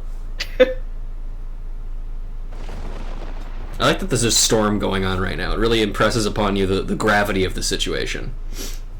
The king is planning to purge the 12s of his enemies, Kupo. We've got to stop him before it's too late. Yeah, it's a very dramatic for this being about like fat little catbird things. Yep. All right, buddy. So what do we do? The entrance to Thornmarch is deep within the Bramble Patch, Kupo. If you take me there, I can nullify the ward. But be warned, the Moggle's guard has set traps to lure enchanted beasts. I can't hide from them, so you'll need to protect me, Kupo. You know what that means? It's time for an escort mission. Let's go, Kupo. Come here, you motherfucker. Keep going, Kupo. No, why don't you follow me? Hurry it up. You sense a hostile presence, Kupo.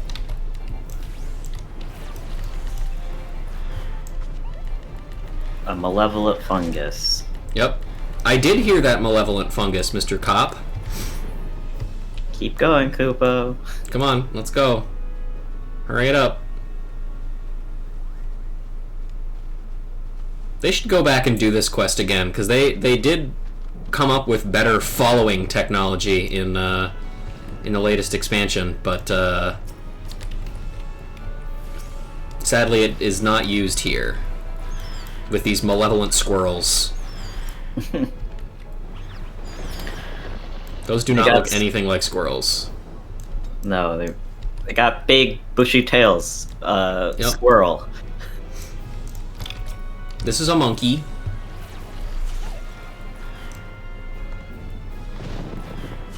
That's a big monkey.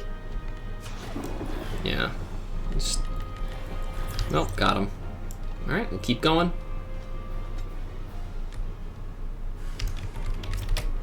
Some malevolent keds. Big ugly bugs. Yep. Apparently these are demons. I'm not sure I believe that, but sure, why not? Don't let them hurt me, Kupo. Don't worry, I'll heal you, buddy. Check this out. See? You're good. Ah. Alright, let's go around this way. Go around sneakways.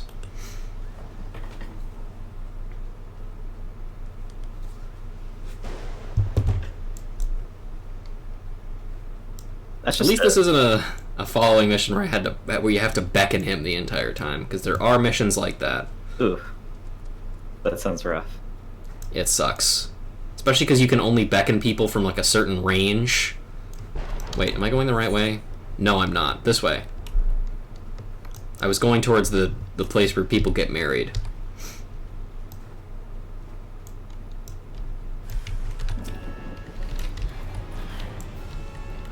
Now we have to fight some baby morbles and some normal-sized morbles.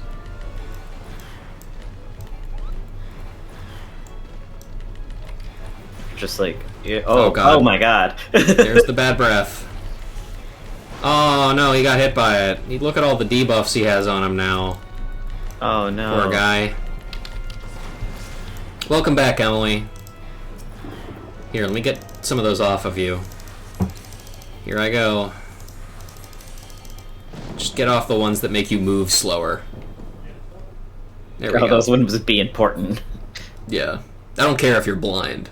You don't need that. Alright. We made it. Yay. I think, right? We're here, Kupo. I don't see any more beasts, do you?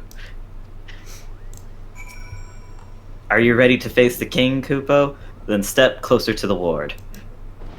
Raise your hand and focus, like when you attune to an aetherite, Kupo. I'll raise the way open for you.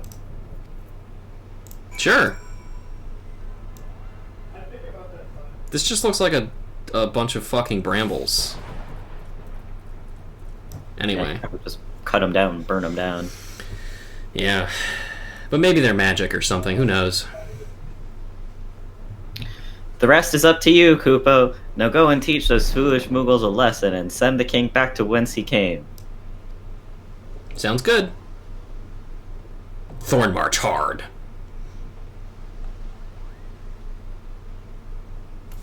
Alright, here we go. Actually, do you have anything else to say? If anyone can slay good King Moggle, may he reign till the end of days and save the 12 from his wrath. It's you, Kupo. Neat. Is anybody interested in joining me today? Anybody? Hello? Anybody?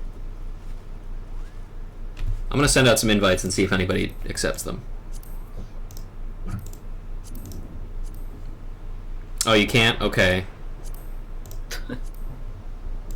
No, you don't have a character, Montel. You can't. And I know you can't, Tom, despite the fact that I gave you my friend invite code thingy and whatever.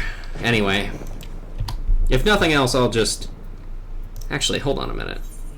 You do its level 14? Oh, I apologize then. Okay, well, here we go. Thornmarach. Good King Moggle the 12th of his name, has once more been called forth by the Mogglesguard. Though the king is not considered a primal in the strictest sense, he poses a threat not unlike that of the Beastmen gods, in that his influence could corrupt his people's peaceful nature. And so, like those other aether-starved beings, he must too be felled for the sake of the realm. Alright, let's do this. What could possibly go wrong? I hope he's, like, even more huger than those big ones. He is. He definitely is. Oh, hell yeah. Also, damn, we're actually charging through these real quick. We're almost done with this patch today, so we'll have to find something else to do. Oh boy. I have a couple of things that I know we can do,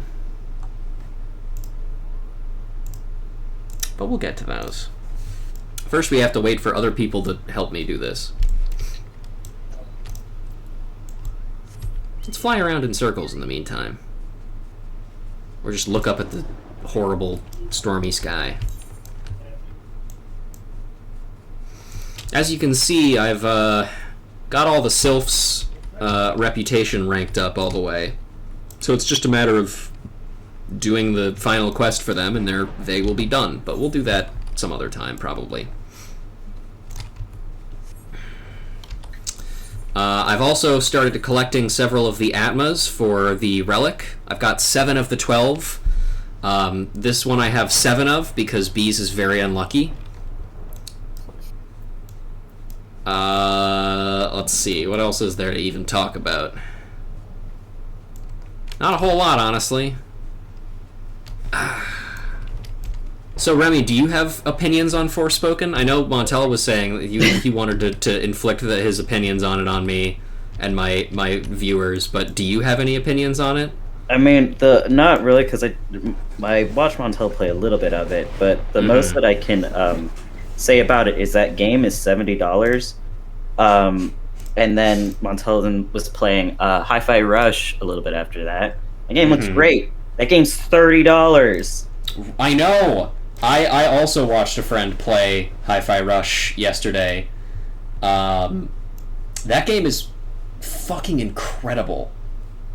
It seems I'm not a super action RPG person, but I do want to play like that. It seems fun because I like rhythm game stuff, and it's just an incredibly polished game versus, I don't know, everybody ragging on Forspoken for being cringe stuff, and I don't really have a real opinion about that, but it's a... Honestly, neither do I, because I've only seen one clip, and honestly, I don't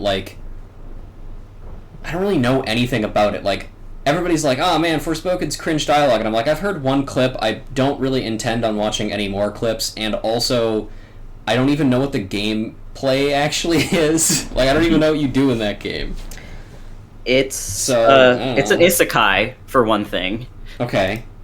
Doesn't tell me what the gameplay is still. No, but you have a bracelet, and you get to do like sorcerer power shit, and you go around fighting monsters in a medieval time while, like, I guess your protagonist wants to get back to New York. It's just kind of generic. I don't want to say generic because I do think there's some interesting things about it, but it's kind of just like standard action RPG fare where you blast stuff from afar and then fight strange monsters and whatnot. Is that Montel? Oh, hey, buddy. Was literally all it took to get you in here actually just fucking talking about Forspoken? Is that all it takes? No, it actually didn't. It was more like I got done finally 6 minutes ago Ah, gotcha. at work, and I was like, let me go to the bathroom. And I already ate, so. Well, welcome in. How you doing? Hey, good. Nice to be All right, well, now that you're here, what are your Forspoken opinions? Inflict them on us. People are hating way too much. It's mad mediocre. But I think people don't know the difference between just a ass game and a mediocre one. Mm-hmm. So no one, every time someone says like mid or mediocre, they automatically label it as trash. It's just middle of the road. It's not. It's not worth $70. I can say that for a fact. Yeah.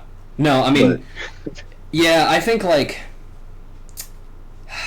it sucks that like the idea of what games can be has become so binary. Like it's like, oh, it's good or it's bad. You know, there are games that are middle of the road. Yeah. And it's very just okay. It's yeah, not. it sucks that I think this is the first $70 game that like I've ever really seen, because I don't have a PS5, unlike you. I don't have an Xbox Series X. I don't think are those games $70. I don't know. About to be. I saw some that are, but it's not. Yeah, but either way, like this is the first one of those that I've even seen. I think paying $70 like for the base edition of a game is fucking ridiculous. I think that's stupid. Yeah. And like unless the game is actually bursting at the seams with content, I'm not paying $70 for a video game. I can see this one being bloated. Then again, I have like a low thing of like I'm always busy, so I don't like extra long games. So I don't need that dollar per hour type of deal that some people say. I think that's just a high expectation that would never be That's reached fair. by majority of games. So you're just not going to play games, to be honest. All right. Anyway, this is my first time doing this because I believe the mechanics for this fight have been updated. Lupo. Oh shit! Need some more. I'm here for it. What are they doing? They're about to go to war. That's what they're about to do. I guess so. The fight as a whole is redone. Excellent. Kupo, who in the seven hells are they? Meddling adventures, I'd wager. Oh, I should type in party chat, not an FC chat. Moggle's Guard, to arms! Defend the king, Kupo! Kupo. Yeah, so they're fighting the Moggle King. Yep. Moggle's Guard, assemble! We must drive them out together, Kupo!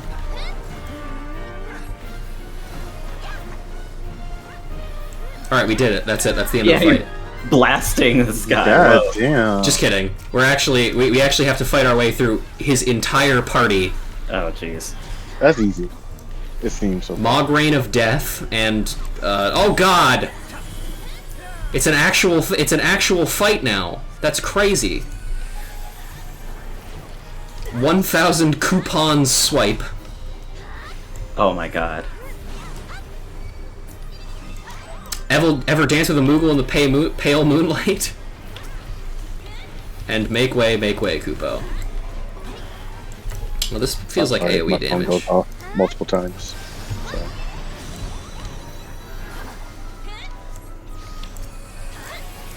Moggle Day Night Fever. So that one's a bard. Next time won't be so easy. Again, ugh. Pooka Pookie, the Palm Burner.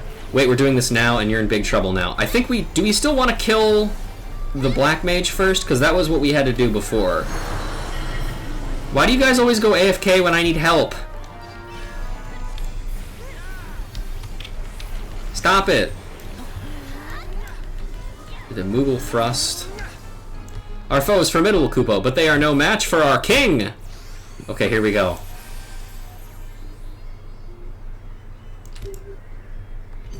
Hail to the king, Kupo!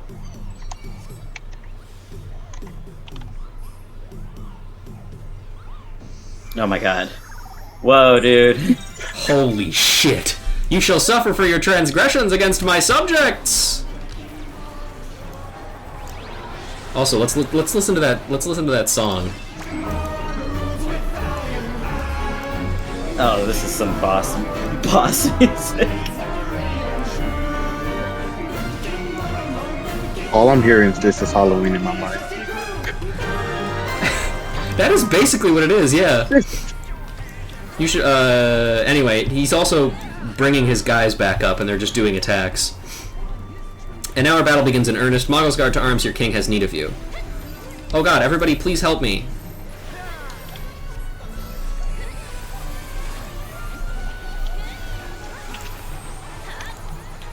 Alright, I also have something to say about this, regarding this fight that will probably...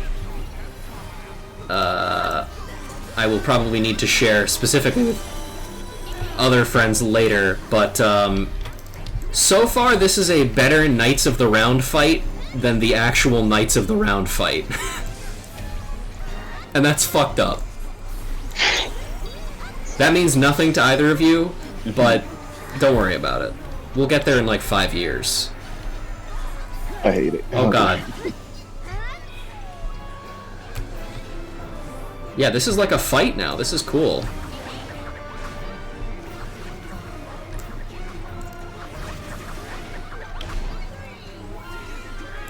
I guess maybe they... Oh god. Oh, are you serious? They're introducing mechanics like that this early?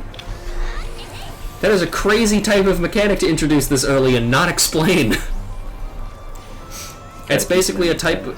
That's a move that a tank has to take, and that type of, like, tank buster, as those are called, has to be done by 2 tanks. So if you don't understand what that means, you're dead. Hold fast, Moggle's Guard. Together we shall cast them out. No, you're dead, actually. Alright, we did it! Yeah, you did it.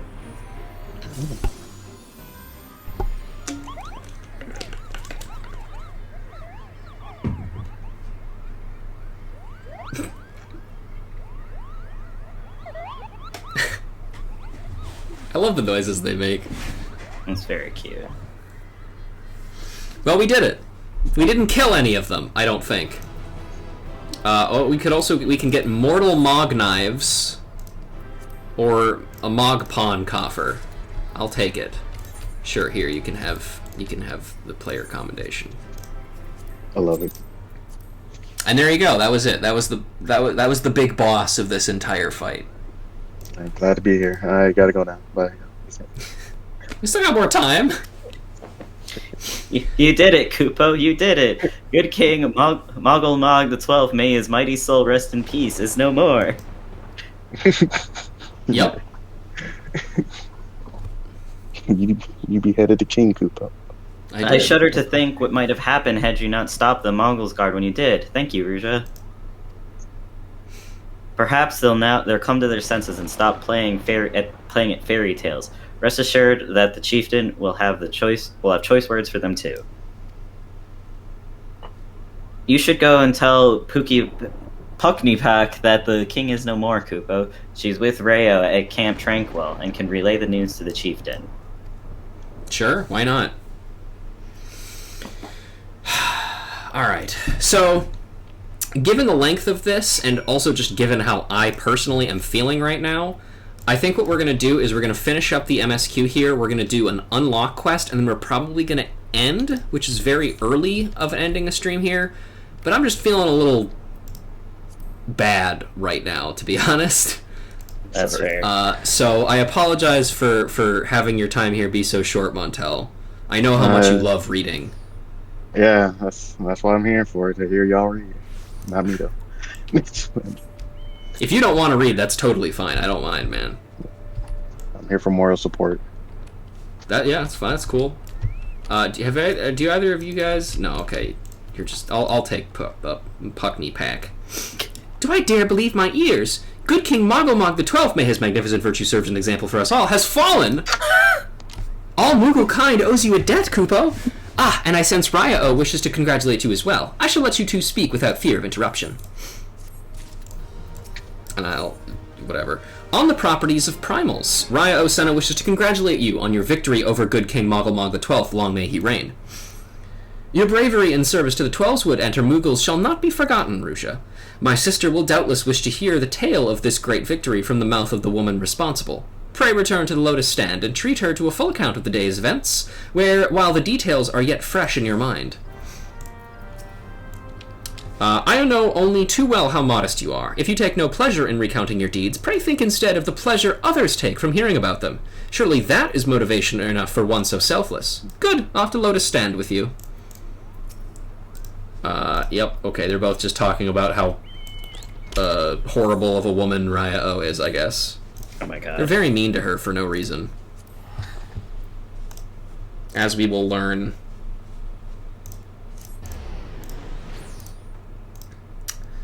Alright. Well, I'm really glad that that fight was changed, because the way it was before, sucked. Yeah. What was it before? So, the beginning of it was kind of the same in that you had to, like, kill all of the Moogle's Guard, but all of their mechanics were, like, really esoteric and didn't really make any sense. There were, like, specific ones that you had to kill first, because otherwise you would just die. And then, when the king showed up, all of the Moogle's Guard became enemies again, and that you had to kill them again in a certain order, because if you attacked the king at all while any other Moogles were up, he would just kill you instantly. Oh, Jesus. Mm-hmm. And it was really hard for people to understand that, because, like, there was no, like, debuff on him or, like, buff on him that said, like, if you attack him while Moogles are still up, he'll kill you. It was just literally just like, yeah, he starts spamming a move that deals 1,000,000 damage to everybody in the raid if there are guys alive when you're attacking him. So, you know. I'm glad they changed that. I'm sure the extreme version is probably still the same, though. Oh, okay. Yeah, there's an extreme version. There's a third level to that we have not seen yet. We've had normal version, we've had a hard version, but we have not seen extreme yet. Yeah. We'll be saving all of those together for another episode.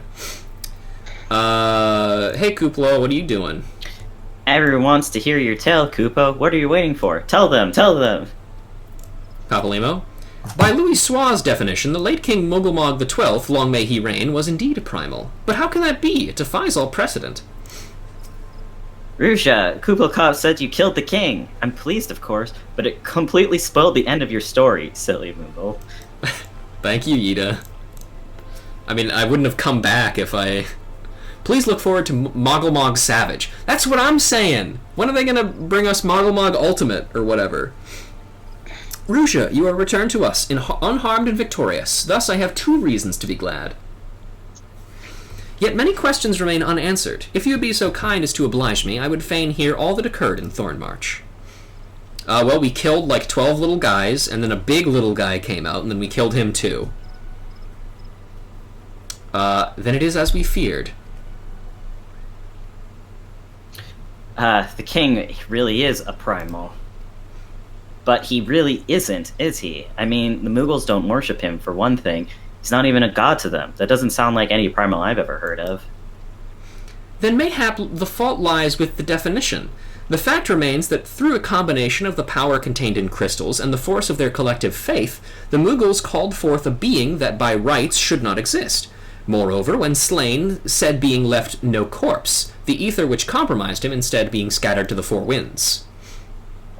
According to the accepted definition, he may not be a primal, but the mode of his manifestation was in every respect the same. Which means... Ascians. The whole business reeks of their handiwork. Kupopo? They said it was a masked man who taught them how years ago. But Gridania has no shortage of masked men, and I never thought to question... Confound it all! How many more will they ensnare with their tainted gifts? I love that the big bads of this entire story were like, yes, the Moogles. They will be the instruments of this world's demise. Oh my god. Teach the fluffy babies how to summon their king.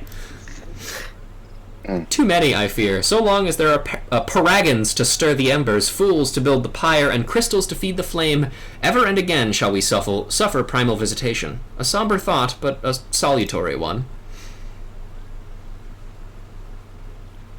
My heartfelt thanks, Rusha. Already the information you have provided has proven invaluable. The Grand Serpent Marshal and I have much to discuss. Oh, before you do, my lady, I was hoping we might finish discussing that other matter.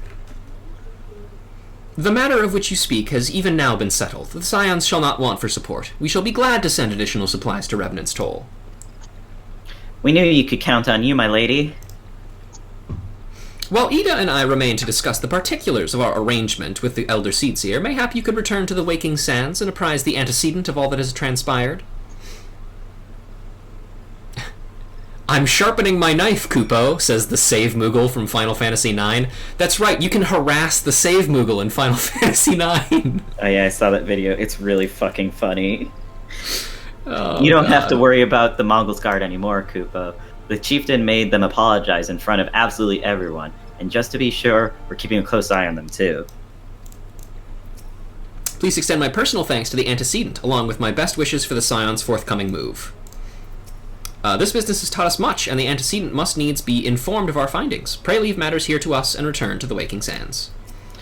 Thanks to the Elder Seedseer's generous donation, the Rising Stones may actually be worth leaving the Waking Sands for.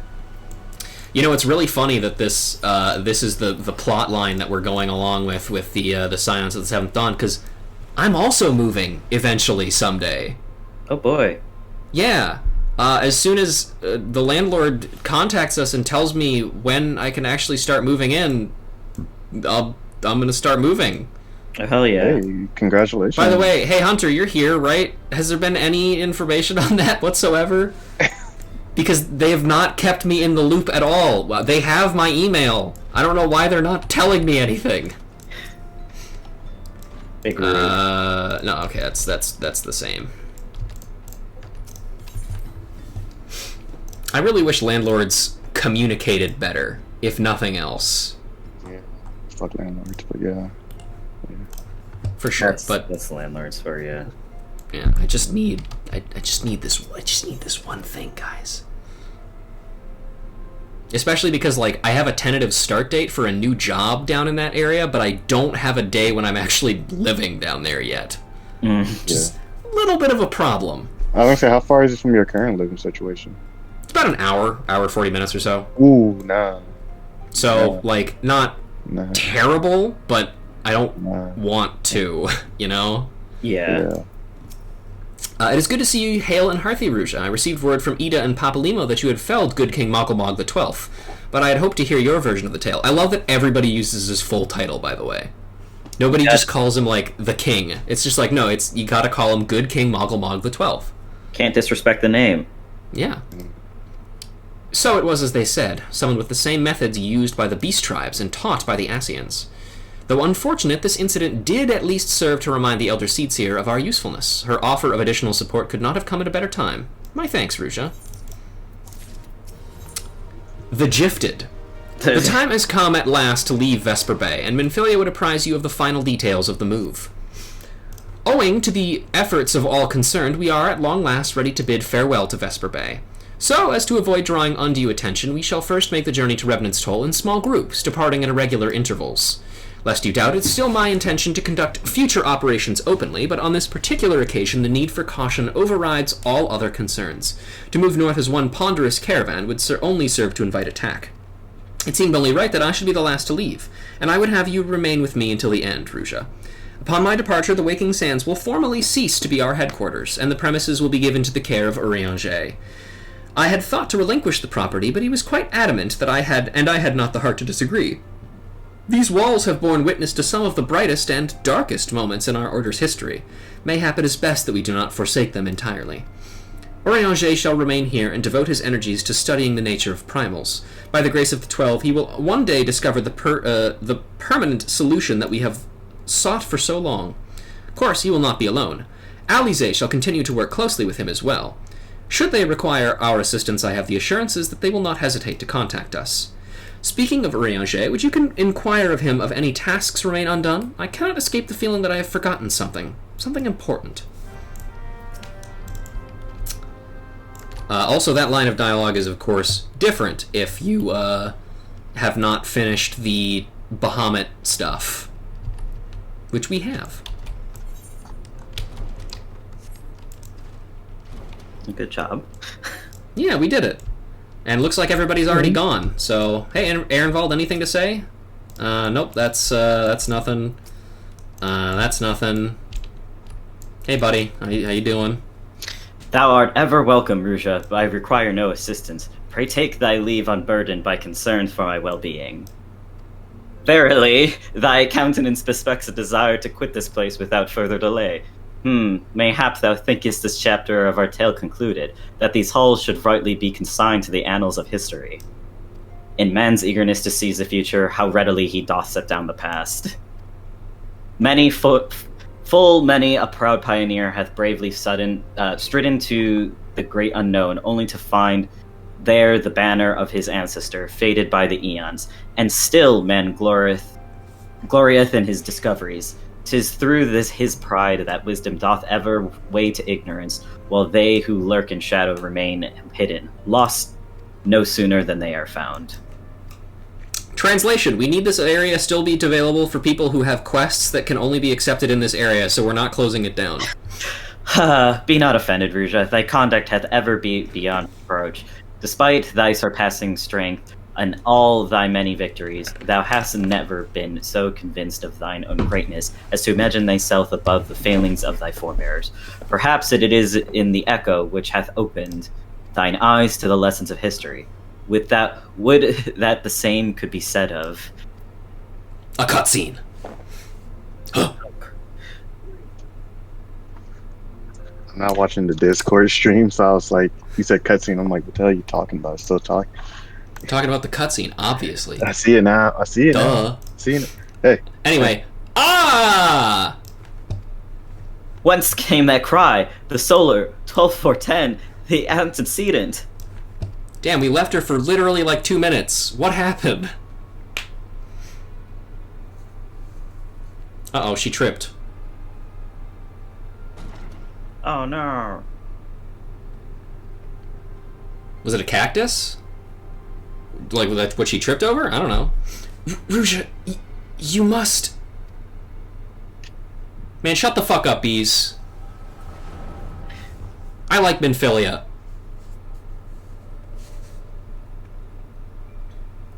Just getting a psychic blast of what happened here.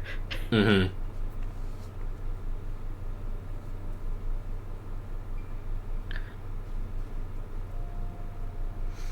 Tell me, Louis Soir, would you have done the same?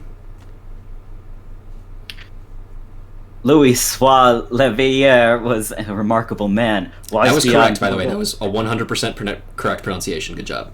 Nice. Wise beyond mortal measure. Would that I had met him prior to his passing. Oh, hey, man. Uh-oh. A white Ascian. Nothing good can become of things being white. An Ascian here? How? How readily you see you are indeed gifted, antecedent. But you are not like the others. You're white. Gifted, but ignorant. Yet I shall not judge you hastily. The fault lies with you, forebears. It has been millennia. Mine are the robes of an emissary. Unlike he who came before, I have no quarrel with you. He who... You speak of La Habrea. La Habrea is a warrior. He fought, he fell. He may yet learn from his mistakes. Then he is still... Come, I only confirm that which you already knew. There is no cessation, no oblivion, only expulsion. You... What are... Oh my god. We're ready when you are, my lady, if there's nothing else. Is something the matter? Oh, there's not... she's just hallucinating. Ah, I feel the same way. After everything that's happened here, it feels strange to leave, but I'm sure we'll soon get used to Revenant's toll. Well, I'll let you say your goodbyes. Take as long as you like, my lady. Well, we shall depart whenever you're ready. Oh, he's back again. It is only to be expected. She lacks the gift and the knowledge both. To her, we are indistinct. I do not understand. Shadowless, fleshless, formless, what truth is there in every tale is diluted by time and telling. Knowledge dictates expectation, and expectation colors perception. Thus did she perceive not. Damn, bro, you just said a whole lot to say just fucking nothing. She didn't expect to see me there, so she didn't see me there. Yeah. Translation, she didn't see me. So That's it. No, she didn't see either. There's a difference. So it is with all but a chosen few, even you, when young, could not yet see with eyes unclouded. You know nothing about me. Nothing. The gift grants you clarity, it grants you focus. With it, you may in time come to see us as we are, rather than this crude approximation. La Habrea did not think so highly of the Echo. La Yeah, but Habrea- like I said, he was a warrior and an idiot. La Habrea is wrong about a great many things. The Echo is indeed a gift, albeit one you have yet to master. I love that he's just like, yeah, La Habrea is wrong about a whole lot of shit. He literally just said, yeah, he's an idiot, whatever. And if we did... There would be no strife between our peoples, for we would be of one mind. I leave as I came, in peace, antecedent. May we meet again as friends. Wait, stay where you are. Okay, Oh my- dude. A little bit of an overreaction, I would say. You stabbed her. Perhaps I was indelicate. Tis a mercy she sheds her children. She shields her children from his grace with such resolve. Was it also by her hand that you survived the Ardor, I wonder? My man just drops like 15 proper nouns and then leaves. Does not explain anything. She, he, they... You don't get to know who I'm talking about. Yep. All you know is that I'm white. I take it there's no need to explain.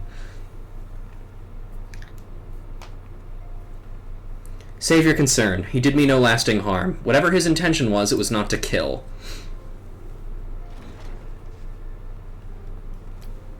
Dies of cringe, exactly.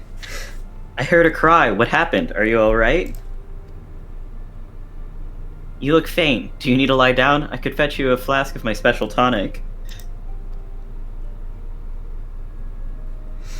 Orianger, send word to the students of Baldessian. Tell them to scour the archives, the forbidden tomes in particular. Oh my god.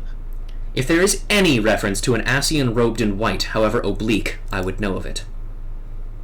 An Ascian, my lady. What was that what gave you cause to cry out?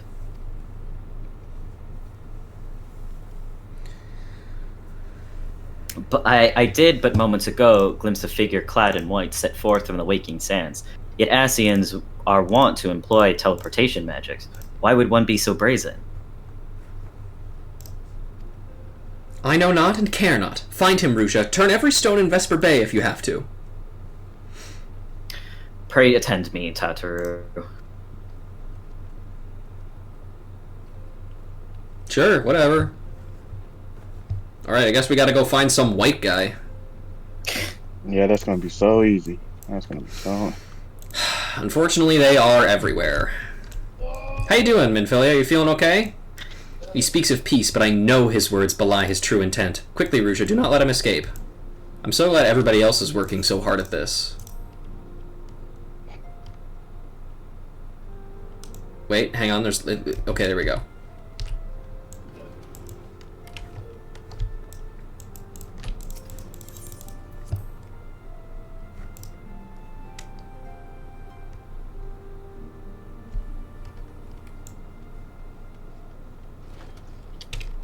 Alright, where is he? Oh, yeah, there he is. White guy! White guy spotted! White man jump scare! What led to you liking Minfillia? Oh, reading. Reading the story, that's the one. I am told you are the warrior of light. but I would know for myself. It was just outside. I shall walk north, and you may choose to follow. It's gotta be really hot wearing those things, you know? I know, however, that you would be waylaid if you do. You may even perish. Should you survive, we shall speak anon. But in all seriousness, Bees, to answer your question, I think Minfillia is... She gets, I feel like, a lot of undue kind of dislike because she doesn't do anything. Because her job is to be kind of the person in the chair, if you will. Like, you know, who's feeding you instructions from the thing. Which is what 15 other characters in this game fucking do. Every other character in this game does that exact same thing. But Minfillia gets a ton of hate because, like, that's all she gets to do, unfortunately. Because after A Realm Reborn specifically, she gets essentially nothing after this. And that sucks, especially because she's a character that, as I understand, is more heavily steeped in stuff that happened in the original version of 1.0. And it sucks that so much of her story is relegated to that. I'm being judged by some imps, I guess. So much of her story is relegated to a version of the game that we're never going to get to see again. I don't know. And I also just think her like, past is really fucking sad. You know, like, she shows up to a new city with her dad. Her dad immediately gets killed by a rampaging monster. And then she is adopted by a woman who then essentially is also dies and goes missing for 5 years. And she's left to lead, like, an international anti-terrorist organization, essentially, by herself. Yeah, that's rough. Yeah. There are absolutely characters that are worse than Minfillia. 100%.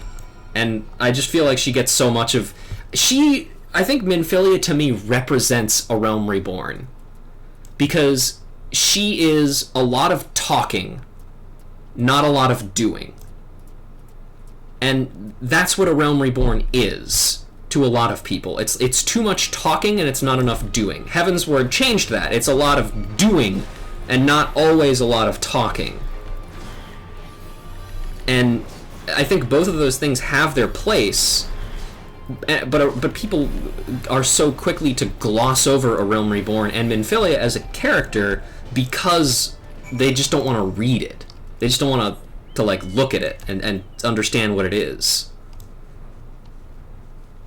Anyway, that's my hot take. That's my Forspoken opinion. Hey, shout out Forspoken. Everyone's got to have at least one Forspoken opinion. Anyway, now we're just literally killing some Ascians. Like, hey! Don't you fucking do that.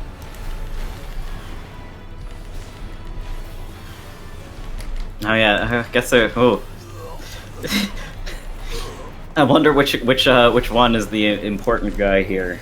Yeah, the black ones. Black ones are not important. I'm about to report this. Oh. That's fair. You're good to hear for it. Oh god, I'm reminded of. I don't remember where the fuck I heard this, but I remember there was like a comedy sketch that was talking about. You guys know about black ice because like we live in Minnesota, right? Yeah. Black ice is like a huge problem, and it was like it was a comedy sketch about them making the joke that black ice sounds like black guys, and they're like, black ice is a huge problem in many communities or something like that. And then like many black reporters were talking about how people just don't understand black ice or something like that. I don't know. It sounds really horrible when I'm describing it, but like I've never been able to. Anime Night Live sketch. It was almost certainly an SNL's thing. Yeah. That's but like bewilderingly. The thing that's such a reach. Yeah, I don't know, but I always think about that whenever I hear about Black Ice, I think about that sketch that I heard so many years ago at like a church. I think I heard it. What? I don't know. Remarkable, truly remarkable. I thank you for granting me this indulgence. None save she who bested La Habrea could endure such examination. Look at my book. It's a good book. Have the laws of man grown so twisted in my absence that it is now permitted to lay hands upon an emissary? Dude, nobody knows what the fuck you're talking about. You bore witness to my audience with the antecedent, did you not? Then you now know I acted only in self-defense. She reached out to you and you stabbed her in the chest. Yeah, you could have just pushed her. Self-defense, bro. I felt threatened by this white woman. I realize the same cannot be said of La Habrea. Even amongst his brethren, he is considered unique. Nevertheless, I cannot wholly condemn his misdeeds. For through them we discovered you, one so strong in the gift that she could cast us out. What? Your mother favors you still, that much is plain. But surely you must feel it. Her influence wanes, and her strength shall soon be spent. Your mom! These lands, these people, this world, all shall soon change. As it was, so shall it be again, as it should have always been. Doubtful my claims and question my motives, if you will. Okay, if you say so, man. Only believe me when I say this. I am Elidibus emissary. Elidibus, yeah. Elidibus. Bearer of the word of the one true God, and we shall meet again. Ah, my favorite character that just... They did not know what... They had no fucking idea what to do with him. They were just like... They had no consistent idea. They were like, oh, did you see? He was just there for a second before he disappeared again. Yeah. Yeah, I would say he's an interesting character. However, he's only an interesting character like 3 expansions from now when they actually explain his backstory. Because for now it's just like, I don't know, he's just some white guy that shows up after everybody else has done their job and then causes more problems. Sounds about right. He's like me in that respect. We had a good time. Yeah. At least like, give him the chance to be something more, but now you just have to wrestle and sit with not knowing shit. Yep. This game loves to do that, just throw a ton of shit at you that makes no sense and then not explain it for 3 expansions. That's how you get the money. Come on, man. Yep. Gotta hook 'em. Thank the gods you've returned, Rouge. After you left, I began to worry that I might have sent you to your doom. I take it our visitor proved elusive. Beg pardon, he was waiting for you. What did you do? What did he say? And then I impart the entire thing in half a second. As it was, so it shall be again. Of when does he speak? And of what exactly? Man, I don't fucking know. The words of this Elidibus portend much but reveal nothing, save perhaps a measure of disdain for La Habrea. He did also, really kind of trash talk him a lot. Yeah, which is so funny because La Habrea's backstory is only now being explored in like the current expansion of the game. Oh my God. And he's like a totally different character. It's ridiculous. It's not done, obviously, but like I have no idea how they're going to wrap up his story and like connect the character that we've seen in this backstory to the character that we saw like back in A Realm Reborn. Because it's like, it's almost as if they were written by 2 different people. Damn. I had hoped for answers, but it seems I will have to be content with a wealth of additional questions. Story of my fucking life. Anyway, here's 2 bottles of void scent blood. Yeah, what the fuck? You just got blood. Sure. You know, whatever, man. Build on the stone. Minfillia has a final favor to ask of you. A final favor 14. What? Let us set aside the matter of this Ascian until after we have completed our move to the Rising Stones. There is but one final favor I would ask of you before we depart. I believe I mentioned before that my father was a member of the Alamegan Resistance. The truth, however, is more complicated than that. As far as the Empire knew, he was their spy. He maintained the deception for nigh on half a decade, furnishing the Resistance with vital Imperial secrets while feeding his paymasters subtly conceived misinformation. When he died some 15 years ago, my father left behind his journal, which I have closely guarded ever since. It contains every shred of information he and his agents could steal on what they believe to be the single greatest threat to Eorzea, the Primals. Its wisdom has guided me through the years, though as there is much within I still do not understand. It is my hope that Urianger will fare better. Tell him to treat it with care. It is all that I have left of my father. Please, before I reconsider, give my father's journal to Urianger. It's nuts that that man's name is pronounced like that. Welcome to the French. If you see an elf, chances are they're probably French. Oh my god. It's awful. Just wait until, like, we get into, like, the actual French, like, Catholic nation of elves, and then you have to see names that end with, like, I-U-I-X for the next half a year, you know? But Urianger's name is definitely one of the ones that I had to hear, like, read by the voiced characters in-game before I figured out it's like, oh, it's not Urianger. Mm-hmm. It's unfortunately French. I thought thee departed. To what end dost thou linger? I got this book, Warburton's Journal. The legacy of Minfillia's father, who perished in the parade incident of 1562 when a Gubu broke free of its magical fetters and ran amok through the streets of Ul'dah, contains a wealth of stolen Imperial research on the Primals, as well as other information which has yet to be deciphered. The father's final bequest, daughter's lifelong labor. It is no small thing to surrender such a cherished memento. Well, I can imagine the antecedent's pain. Upon my honor, I shall swear to spare no effort in the study of these materials, lest my lady's sacrifice be in vain.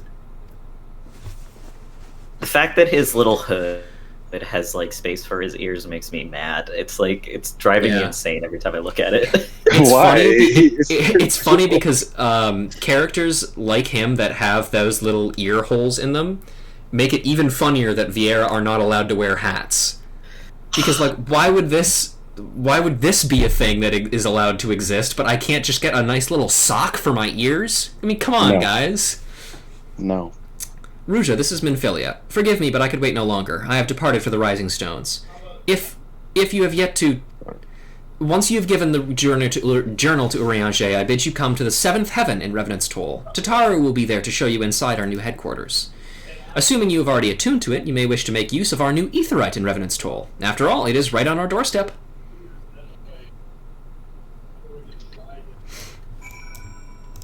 I also really like the detail, by the way, that was mentioned, that the reason why the Waking Sands, like this area, is so notoriously annoying to teleport to is because there is no way to directly teleport to it, which is a thing that is deliberate by the fucking horrible capitalists of Ul'dah.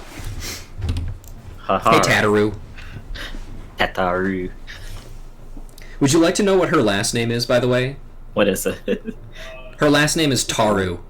Her name is Tataru Taru. Oh my god. Yeah. Oh, Ruja, you're here. Good. We were all wondering when you'd show up. I can take Slapborn now, if you want me to. Okay, if you want to, go ahead. As I was just telling your receptionist here, I'm pleased to inform you that all the documents you have prepared and all signatures signed. The Rising Stones is officially yours. Splendid. From this day forward, I will spare no effort in seeing that it is a welcoming and comfortable home for us in the Waking Sands comfortable home for us as the Waking Sands ever was. There you go, you got there. That said, this is all somewhat intimidating, is it not? So many unfamiliar places and unfamiliar faces. Take that odd-looking fellow over there, for example. He's been eyeing us most suspiciously since we arrived.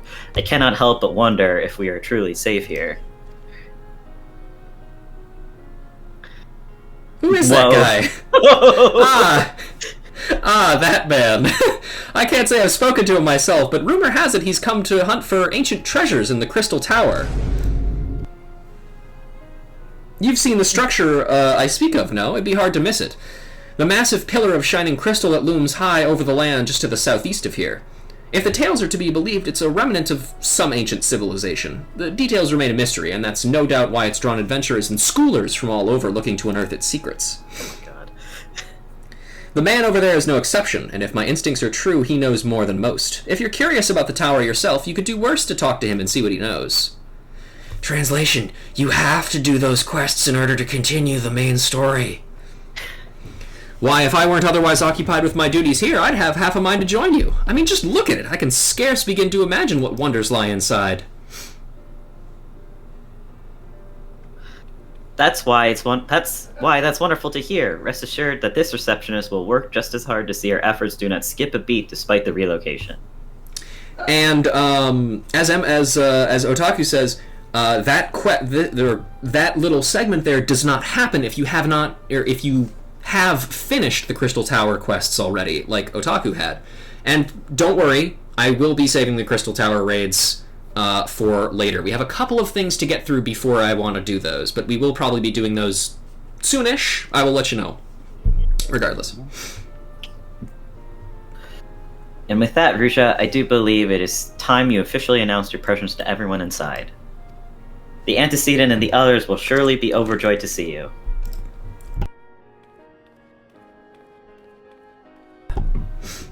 I love the Lalafell walk animation so much. They walk with so much funny. determination. Hey, buddy. The Crystal Tower raid series is now available from the Outlandish Man. They've been available since I finished A Realm Reborn, buddy. In order to progress in the main scenario, you must first complete certain quests in the Crystal Tower series. When you are granted a respite from your duties as a Scion, use your time to probe the depths of the Crystal Tower and see what ancient secrets may be gleaned. No. Fuck you, fucking Crystal Tower. I don't want to have anything to do with you.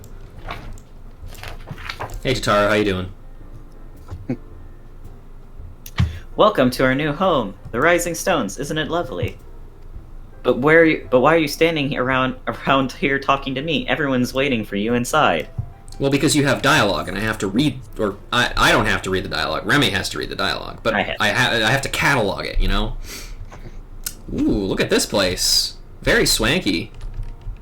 Hey, would you like to try pronouncing this name, Remy? Cool to name? I have no fucking idea how this name is pronounced. Oh, I bet you knew, and I was like, hey. Nope. Nope, no idea. I did not realize the Scions had moved until I arrived in Vesper Bay. Thankfully, Urianger was kind enough to direct me here. I know I've only just joined, but if there's anything I can do to help, please let me know. Colt Inne? Sure, whatever. Why not? That was close to what I was saying. Yeah. As you can see, our Shalarian allies have furnished us with a wealth of new tomes. Twould be prudent of you to broaden your knowledge as well. It's true. Hey, Thankers. As ravishing as ever. Perhaps for old time's sake, she would... Gods, Ruja, don't sneak up on me like that. I'm standing right in front of you. We bards are an easily startled lot. And of course, he's talking about Minfillia's mom. Oh, fuck. Oh, you wish to help? That's very kind of you, but I can manage on my own. Besides, you should be out having grand adventures, not withering away here with me. I like that he's nodding as she looks at her, like... Alright, buddy. Shakes my head. Yep. Hello, Papalimo. So, here we are, completely independent and unquestionably neutral, or at least more so than before.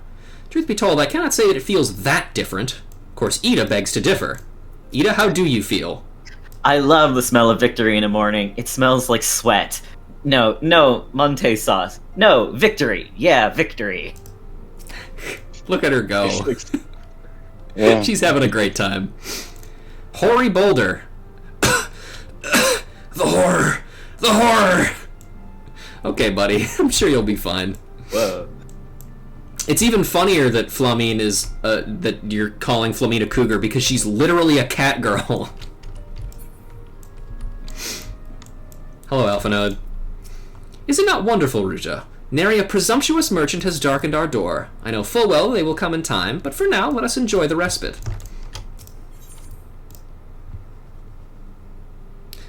It's because of your time in the freelance police. People will think you appear out of nowhere and when really you just walk right up to them. It's true. Oh, hey, these two are here. I shall see to it forthwith, sir, as for the remainder of the shipment. This office is fucking huge as compared to Minfillia's last one. Oh, yeah, dude. Like, damn. Alright.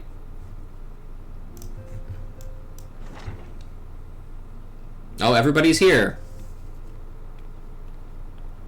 Is this voiced? I don't remember. I don't think it is. I could be wrong, though. Well, it is certainly spacious.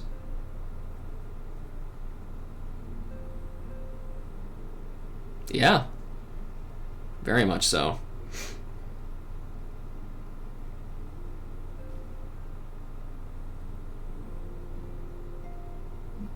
There's that broken stick again. It's a really important stick. It is, actually. Today marks a new beginning for the Scions of the Seventh Dawn. For today, we declare our independence. We shall henceforth be beholden to no nation, but serve all Eorzea's people, proudly and openly.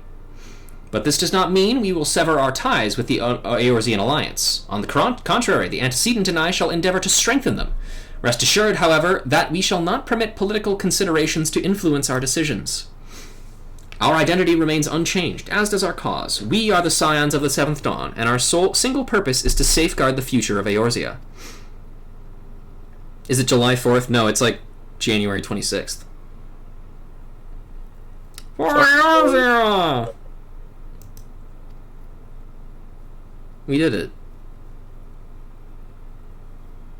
Alright, everybody leave. A moment of your time, Ruja. I would speak of Elidibus.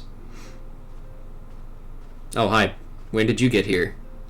5 minutes ago. Part of the intrusion, my lady, but the matter of which bringeth me will admit no delay. Mine every attempt to contact the students of Baldascian have been met with silence. No one will respond. How odd. Allow me to try. Mr. President. Get down, Mr. President. No response. Surely they would not ignore us. They have never yet, my lady. I fear we must assume the worst. No. No, I will not believe it. An outpost, perhaps, but not their headquarters. Their wards are beyond circumvention. Had they come under attack, they would most certainly have raised the alarm. None could penetrate their sanctum unnoticed. But for those who lack the gift and knowledge both. Oh no. Contact their agents in the field at once. If aught has fallen the students of Baldascian, they may know of it. Though the thought of it pains me, until such time as we have evidence to the contrary, we can but assume the worst. Accordingly, we must needs seek another source of information on Elidibus. 'Tis possible the others in the homeland are possessed of such knowledge. Be fair warned, however, they are unlikely to yield it unconditionally. Do what you must. Yet another unforeseen and unwelcome development. What could be next, I wonder? A visit from a crimson-clad Ascian, perhaps? Or Ochre? Or Puce? And which of our allies will then fall silent? Come on! How can you not love her? She's like, oh yeah, just bring in all the multicolored motherfuckers. Whatever! For a time, I thought we had gained the upper hand. When you shattered the Crystal of Darkness and cast out La Habrea, I dared to hope that we had found a way to rid ourselves of the Ascian menace. But I was wrong. He endures, and may yet return. Upon that point, I have no doubt that Elidibus spoke true. Yet there must be a way to destroy them utterly, a way to spare this world of their unholy machinations. I dare not consider the alternative. There are forces at work we do not understand, Ruja. I discern them all around, in disturbances too great and too numerous to be dismissed as mere coincidence. Doubtless the Paragons are involved, but how and to what end is far from clear. I know not what will come, but I do know that we will rise and meet it as one. Ah, my stalwart hero, your face is a picture of resolve. I know that you will be ready when the time comes. With luck, however, that will not be for a while yet. Pray return to your private affairs with my blessing. Should anything arise, you will be informed.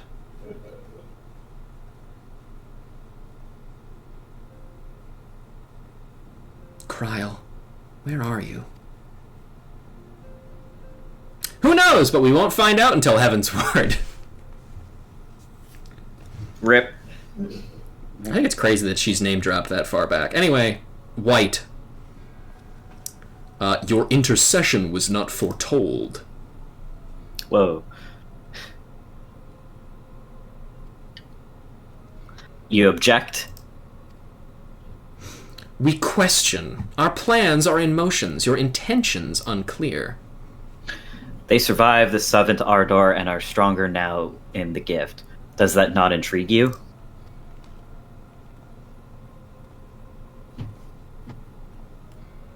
No, it does not. Serve as you will. Soon, so too shall I. We labor not at cross purposes. The wisdom of his plan shall become apparent in time, when the veil is lifted from their eyes. At long last they see. I can't see anything right now, it's really dark. Hooray! We did it! You did it! You fucking moved into a new house with your older friends. Yay! Moving is really hard, guys. Alright, so we have one thing that I'd like to do today before we move on. Pretty sure Ida is just going to be doing squats forevermore until we start the next MSQ thing, so that's fun. Hey, Tataru, anything else to say? I take it you've come to study the tomes as well. It's very, very important to broaden your knowledge, as your Sholta says. Shlata, but... take me with you, Ruja, please. I said I wanted to take on greater responsibilities, but I didn't expect her to heap tomes on my desk in response. Nope, I'm leaving. And in fact, we're going back to Gridania. Because we're going to pick up a new job. Because you see, the next thing that we are going to be doing on stream is a little thing called Palace of the Dead. Oh, that sounds fun. It is. And it is also one other alternate way that you can level jobs and classes and stuff. And that is the main way that we are going to be leveling Conjurer, or White Mage, as it were.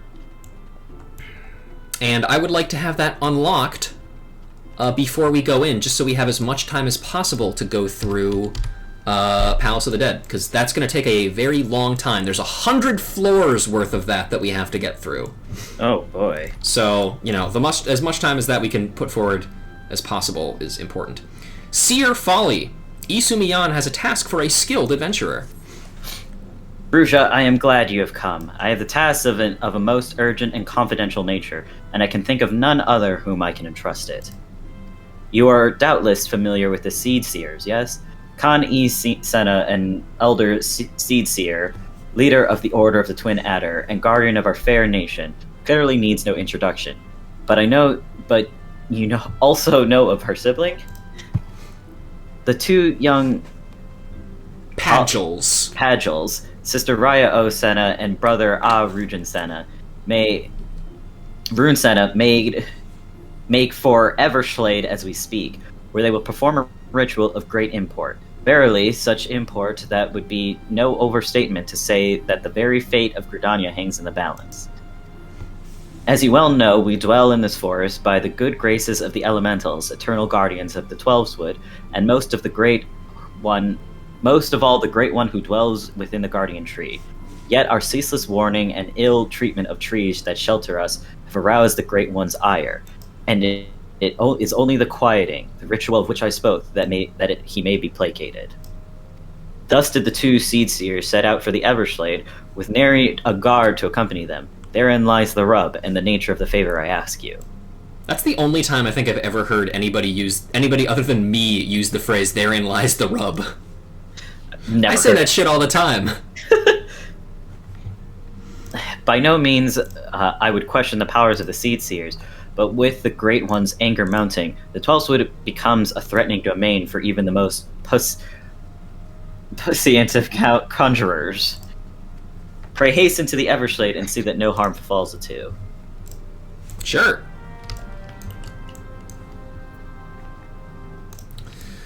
Alright, the Great One, by the way, is a big fucking tree. Of course. Because of course it is. What else would it be? It's always just some big old fucking tree. Yep. Every time. Alright. This way, and then we'll fly over there. Yes, as Otaku says, I believe it's pronounced pissant. That's not true. It's not true. Puissant? Yes, this. Yeah, that sounds Yeah, right. pissant. Puissant. Yeah. We're doing great. Are you? Alright. Down we go. Hello, Ryo. Here we go.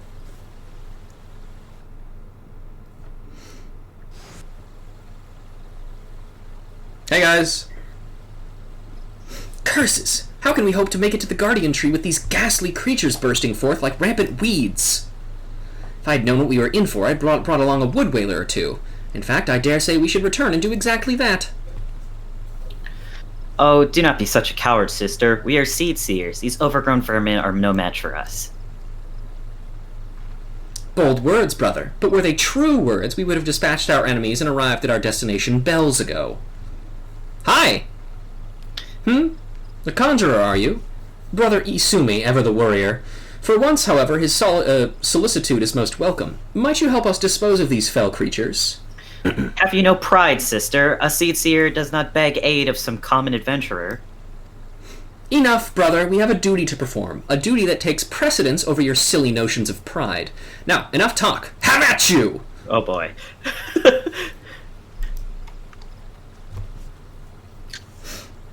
Alright, here we go. Are you fucking?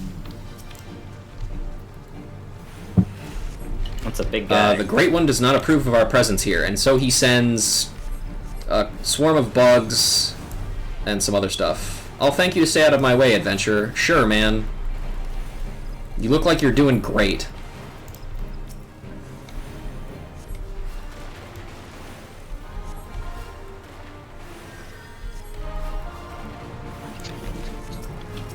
Alright, well, let's go kill these things, too.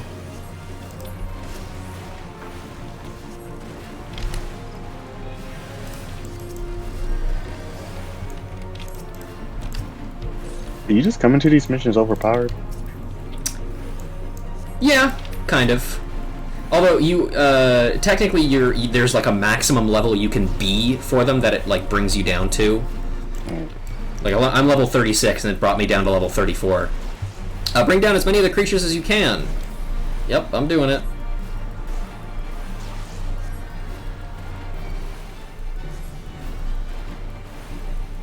Also, this is meant to be at least kind of easy at the start.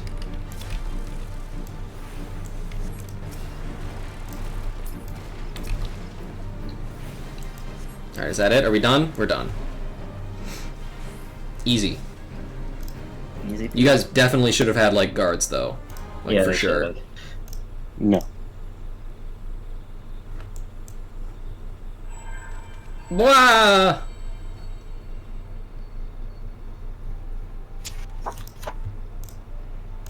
What the fuck was that? A rock?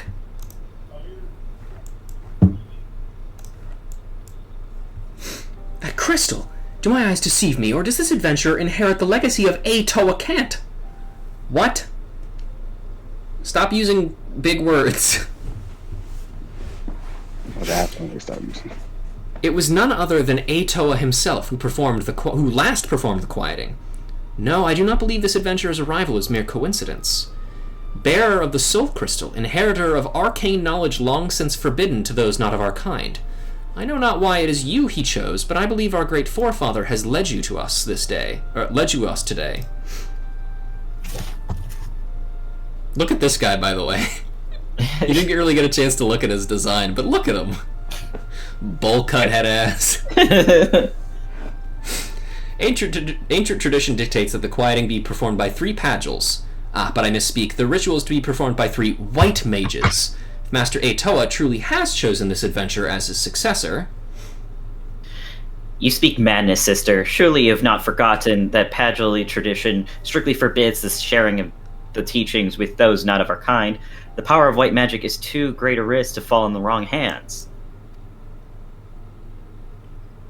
Whatever, loser. Smack him. Hit him. Oh, that's good too, I guess. And so you would uphold tradition for merely tradition's sake, even at the risk of incurring the Great One's wrath and bringing disaster upon our forest home? Have you so little faith in our own abilities, sister? We are seed seers, more than capable of slaying any beasts in our way and carrying out the ritual on their own.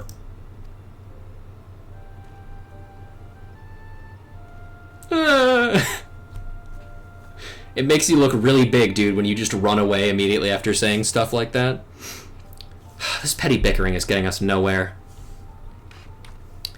Adventurer, I'm so sorry to trouble you with our silly sibling squabbles. If you've the time, I would speak with you further, but not here. Come to Camp Tranquil and come quickly. Time is of the essence.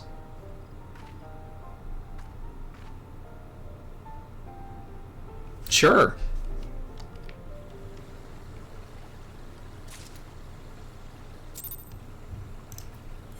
Off we go. Teleport. Whee! It's always fun when you're walking around and you just see some guy in full fucking armor just standing around doing nothing. And then you see Gori. Hedgehog. That's a lore-compliant Lalafell name. Hello! Thank you for coming, adventurer. Forgive my brother's rudeness. He cannot help that he was born with a head of solid stone. Anyways, I do not believe we have been properly introduced. We have, actually. I am Raya Osena, a Pagel, as you can see, and sister to the Elder Seedseer. You are Ruja, yes? Brother Isumi has spoken of you, and most highly at that. As you've no doubt heard, my brother, Arun, and I were en route to the Guardian Tree. There, the Great One, by whose graces we dwell here, resides. The gentlest of guardians when at peace, a destructive force that knows no bounds when angered. As the Great One goes, so goes our fate. The creatures you helped us dispatch, doubtless they too were roused to hostility by the Great One in his anger. You need only look around you to see. The forest grows more and more threatening with each passing hour. So it is that we traveled here to quell the Great One's fury, to perform the quieting. In days of old, the ritual was, without fail, performed by 3 white mages. With our elder sister occupied with her many duties, my brother and I thought to attempt it on our own. Arun was quite confident, but I had my doubts. It was when you arrived, and shortly thereafter it became one of the chosen few to be gifted with a white mage's soul crystal.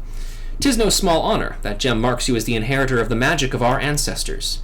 My brother's pride may blind him, but the signs are clear as day to me. You are not Pajali, but Atoa Kant meant for you to be here today, to perform the ritual with us. Atoa Kant is known to all as one of the greatest mages in our history, but even more so, he was known for being something of an eccentric. In defiance of tradition, he bid farewell to his forest home, wandering the realm and healing the wounds of the land and its people wheresoever he went. A most admirable cause, yes. But alas, Atoa was never to return. He perished in a far-off land, and having taken no apprentices, his legendary powers were lost to us for an eternity. Or so I believed, until I met you. And yet, for all his stubbornness, there is some truth to my brother's words. Ancient law forbids us from sharing the techniques of white magic outside of our own kind. There are reasons for this, which I would share with you when the time is right. There are many who would not approve of this arrangement. Still, I am convinced that it is Atoa's will that we bring you into the fold. And so I welcome you, Ruja of the White. Don't call me that. I can feel the Great One's fury welling up even now. Time is short, and yet while you may have just been chosen by Atoa, I fear your journey as a white mage has just begun. Return to me when you have further honed your skills, and we shall proceed with your training. Cool, we did it. We unlocked white mage. Yay! Yay! Alright. I am still feeling bad, so we're gonna end it for today. Okay. I apologize for a little bit of a shorter stream today, but honestly, there's not a whole lot that I can really think of that could fill up another 2 hours worth of stuff to do. So, like, you know, Good timing, then. Yeah. Yeah, don't worry, we're gonna watch buff men fight each other on Jungle Gym, so it's fine. You're gonna do what? It's called like Physicality 100, and it's like a Fall Guys type of thing where it's like bodybuilders and muscle men Playing fight like it out. Mario Party games together? No, it's a Netflix show. Huh. Well, I mean, you guys have been watching a lot of shit Hey, these hey, days. whoa. Sorry, shit isn't the like- right. I say shit as just like a general term, not Okay, talking I about the was quality saying, of the The show. Last of Us is good. Kid Nation, no. How about The Bachelor? Were you guys watching The Bachelor? No, he's watching MILF Manor. MILF Manor, right? Of course. How's that? Uncomfortable. Awesome. Extremely uncomfortable. Oh, can't wait for episode 2. Awesome. Yes. Anyway, well, on the subject of MILF Manor, let's end the stream there. Perfect. Thank you guys segue. very much for joining me tonight. Yeah. Thanks for having us. Remy, thank you for joining us. Everybody, please commission Remy on Twitter for various clowns that you create. Yeah. Everybody watch Montel on Twitch as he streams whatever, as he continues his Peppa Pig speedrunning marathons. I'm still number 2 on the leaderboards. I might play Dead Space tomorrow. So I will play Alright, Dead well, Space sure, tomorrow. whatever. Are you gonna speedrun that too, or? No, fuck no. That's Okay. that takes skill. Fair enough. Anyway, I'm gonna